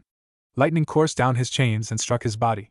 With a groan of pain, he dropped to the ground, his form steaming. The 2 hands burst from the ground and gripped his legs and pulled him into the ground till only his head remained free. Naruto was about to free himself, though he stopped when he once again felt a kunai pressed against him, this time against the top of his head. Meanwhile, his eyes stared along the length of Kakashi's sword. Groaning, he admitted his defeat and pulled himself free. Then he asked the question that had been on his mind for the past couple of seconds. When did you use the Kawarimi no Jutsu, body replacement technique? Kakashi, I smiled. Just as you formed the ram seal. I recognized the buildup of chakra to realize you were going to use Fuin Jutsu. He had spared against both Minato and Kushina, masters of Fuin Jutsu, to know when the subtle art was going to be used. Nodding his head, Naruto grinned when he took in Kakashi's state. Got you a few times though. He grinned, though all anyone would see would be an eye smile similar to Kakashi's. Ruffling Naruto's hair, the two began walking towards the village. That you did, Ototo. Meet me here at around 5 every afternoon. I finish teaching my students then, so I can then focus on teaching you a few things. Naruto nodded his head happily. What do you actually teach your team? Well, the council are forcing me to teach the last Uchiha so they can have another powerful shinobi, but all I do is give him a scroll from the library with a basic technique on for him to learn. I refuse to teach him anything more than that until he can overcome his hatred. What the council don't realize is that if I teach Sasuke as he is, he will grow too powerful and we could have a repeat of his brother. Naruto winced at the reminder of how one of his older brother figures had gone insane and killed his entire family. It was a reminder that been introduced to the world of the shinobi too early, with no real attachment, and too much responsibility is not good. What about the others? Naruto looked towards Kakashi to see him reading a little orange book, the same book his godfather is the author. Seeing that Kakashi was reading while walking, Naruto decided to copy him just like any younger brother did when their older brother did something. His book, however, was on Fuin Jutsu and not porn. Sakura is a fangirl and has no desire to learn, so I'm not going to force her. If she expresses any desire to learn, then I will gladly teach her. Until that point, I'm not doing anything. Kakashi paused in his speech to give a perverted giggle that made Naruto's sweat drop. As for Sai, he is more focused on drawing in his booklet and prefers to train alone. He decided to forego the piece of information about Sai being a member of Naruto. Are you pleased with how strong my student is now, Danzo? Jiraiya questioned with a certain steel to his voice that demanded Danzo not question him any further. Speaking of Danzo, the man had come to join their conversation around halfway through and had been quite patronizing to Jiraiya, something that got on the nerves of the Gamma Sennin, Toad Sage. To pacify both men, Hiruzen had used his crystal ball to watch the fight between Kakashi and Naruto. It had been quite surprising, as hearing and seeing about something are two very different things. Yes. Very much so. Neither Jiraiya nor Hiruzen liked the way in which Danzo spoke. While Danzo had been working together with Hiruzen for the past 8 years to improve Konoha's infrastructure, economy, and overall military might, he was still very much the shadow of the great tree that was Konoha. He thrived in shadows, and no one could tell what Danzo had planned. You wouldn't happen to have anything nefarious planned, would you, Danzo? Hiruzen pressed, and Danzo stared at the two who were stronger than he would ever be. No, the Kyuubi Jinchuriki is a powerful shinobi who will walk in the light, not the shadow. Not many people would get the reference Danzo had made, but Hiruzen and Jiraiya were not most people. Both sagged in relief at the admission that Danzo would not be trying to get control of Naruto. Hiruzen then turned to face his student. Now tell me, Jiraiya-kun, do you think Naruto-kun is ready for the Chunin exams? Jiraiya looked at him in amusement, and chuckled slightly. You're asking me that, even though you just saw what he can do. The kid is a monster for his age. He has his father's ability to soak up all the knowledge and his mother's desire to perfect everything and anything she learned to its fullest. If the kid's not ready, then most Chunin aren't deserving of their title. Hiruzen smiled thinly. You know what I mean, Jiraiya-kun. Being Chunin is about more than just skill and power. It's about how you use, and that's why I repeat what I said. If the kid's not ready, then most Chunin aren't deserving of the title. Nodding his head, Hiruzen leaned back and then interlocked his fingers together. He will enter the tournament on his own and will be registered as your apprentice. I want the basics of his skills logged into our shinobi registration. I want you personally overseeing this, Danzo. There was a pregnant pause. Not too much, but just enough that it shows he is a powerful shinobi. Danzo bowed and left the room, while Jiraiya left to go find his godson. Orochimaru, let's see how you plan to get around this obstacle. He had no doubt that they had a spy in their midst. No doubt the spy would sneak in and join the genin in the Chunin exams to observe Sasuke Uchiha. However, Orochimaru would never invade Konoha without a backup in place for every prominent shinobi they had. With the Jinchuriki competing, the spy would definitely try and get every bit of information he could and then some. He had made a mistake by allowing Orochimaru to escape, and that mistake had haunted him ever since. It was time for him to rectify the mistake once and for all. The next few months had been interesting to say the least for Naruto. All of Konoha was getting prepared for the Chunin exams.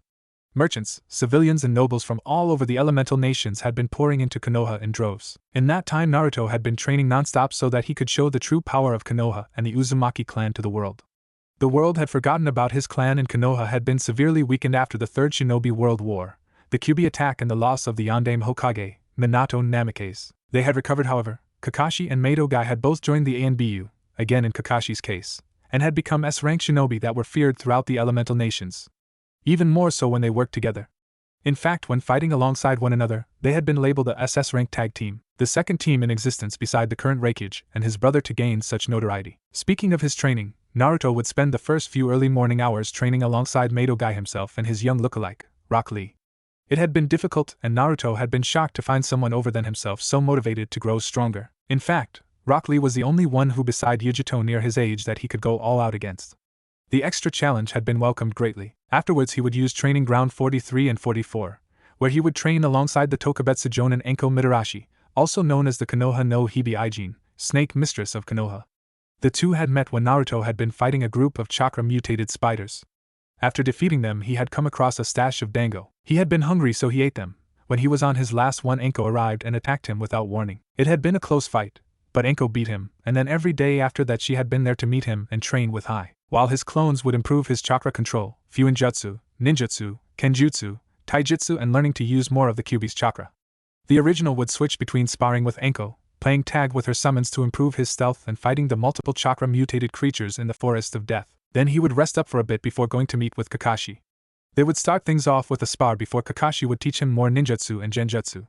One thing Naruto realized was that he would always be an amateur genjutsu user, never excelling at it. It didn't bother him because with the Sharingan coupled with his massive chakra reserves and Kurama, he could break out with any genjutsu, no matter how complex or powerful. Jiraiya, however, had been absent for the past month. His reasoning being that he had business outside of Konoha to deal with. Naruto didn't mind as it didn't affect his training much. Plus he could tell his godfather was anxious about something. Now he was walking towards the academy building where the first part of the Chunin exams would be held. His outfit hadn't changed at all, except for the fact he had decided to keep the face mask given to him by Kakashi, the Konoha headband wrapped around his neck, and now had a second blade, a tanto hidden underneath his cloak, while his katana was sealed away in his wrist like usual.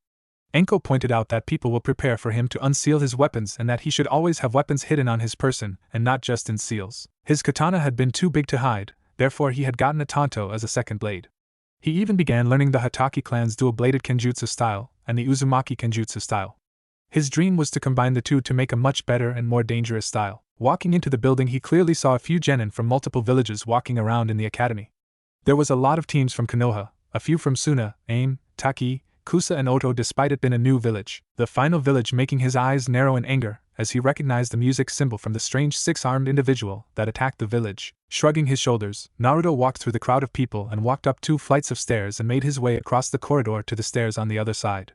He never understood why they put the stairs in the opposite side to the floor below, but he didn't really care either. On his way he drew a few looks due to him being alone, however, he barely spared them a glance. "Ah, Naruto-kun." Naruto smiled before schooling his features. He wiped out a book from thin air and continued walking. "Naruto-kun." Then Lee appeared in front of him, a large toothy grin plastered on his face. Behind him he could see Lee's 2 teammates, Niji Hyuga and Tenten Higurashi. It took a lot of effort to restrain a smile as he copied his older brother perfectly. Right down to the dull and bored tone in which he spoke his rehearsed line. "I'm sorry, did you say something, Lee?" He turned to Lee with a bored look in his eyes and mentally cheered alongside with Kurama as they watched Lee grip his hair tightly in frustration. Meanwhile, Kakashi sneezed and suddenly felt very proud of himself. "Ah, curse you, my eternal rival, and your hip attitude." Flames burned in Lee's eyes as he stood straight. "I shall prove today that my flames of youth burn brighter than your calm and cool attitude," he proclaimed, earning a few odd looks from the people watching the events unfold. Lee paid them no attention and looked towards his rival only to see him gone. Tenten tried to smother her giggle with her hand but failed miserably. She had never seen anyone do that to Lee before, not even Niji had been able to do that. Speaking of the Hyuga prodigy, he stared at the back of Naruto with some akin to interest. He had seen the way in which Lee and Naruto acted. It was almost frighteningly familiar to the interaction between Kakashi and Guy. Izumo and Kotetsu shared a glance and grinned. "Looks like another Kakashi and Guy rivalry," Kotetsu stated. The rivalry between the Jonin rivals served as a never-ending source of hilarity for everyone within hearing range, which was quite loud when Guy was involved. Back with Naruto, he had made it to the classroom where everyone was meeting up for the first part of the Chunin exams to take place. There was only 3 teams present, one from Konoha, one from Suna and one from Kumo. He instantly recognized the team from Kumo as the same group who attacked him just before his match against Yugito. It seemed that they had all been put into the same team after all. "Kit, the redhead from Suna." Naruto looked towards the redhead who returned his gaze. "He's the Jinchuriki of Shikaku." Relaying his thanks to Kurama, Naruto took a seat at one of the desks in the corner of the room, farthest away from the door and therefore the rest of the genin. "Do you think he will be a problem?" Kurama hummed for a few moments. "While he is the weakest of us Biju, if you put him in an area with lots of sand, and even I would have trouble defeating him in battle. Not only that, but all of his hosts have displayed great aptitude for futon, wind release, ninjutsu and even jiten, magnet release." Naruto nodded his head at the information and looked around the room to judge who would be a challenge. The redhead was definitely one, the blonde female from Kumo was also one. She was calm, cool and collected, something that didn't sit well with him. Only those too arrogant or strong enough weren't anxious, and she wasn't arrogant. Far from it, in fact. Then there was the guy from Konoha with silver hair and glasses. Something about him didn't sit well with Naruto. There was definitely more to him than meets the eye. Over the course of an hour the room filled up with more and more genin until came the last group of genin. They were loud and far too naive to the way these exams worked. Each of them lost in their little world to notice the killing intent been directed at them by most of the genin. Pitiful it was, but it was killing intent all the same. Then came the glasses-wearing Konoha shinobi, who introduced himself as Kabuto. His acute hearing picked up on what they were saying. At first it was just about how they should keep the noise down, and then the tenseness of the situation. The most interesting part of the young man's speech was when he introduced his ninja info cards. They had been introduced to the shinobi world in the Second Shinobi World War, but afterwards they had all but been forgotten. Rock Lee of Konohagakure and Gaara Sunagakure. Kakashi was right when he said that the Uchiha's voice reeked of arrogance.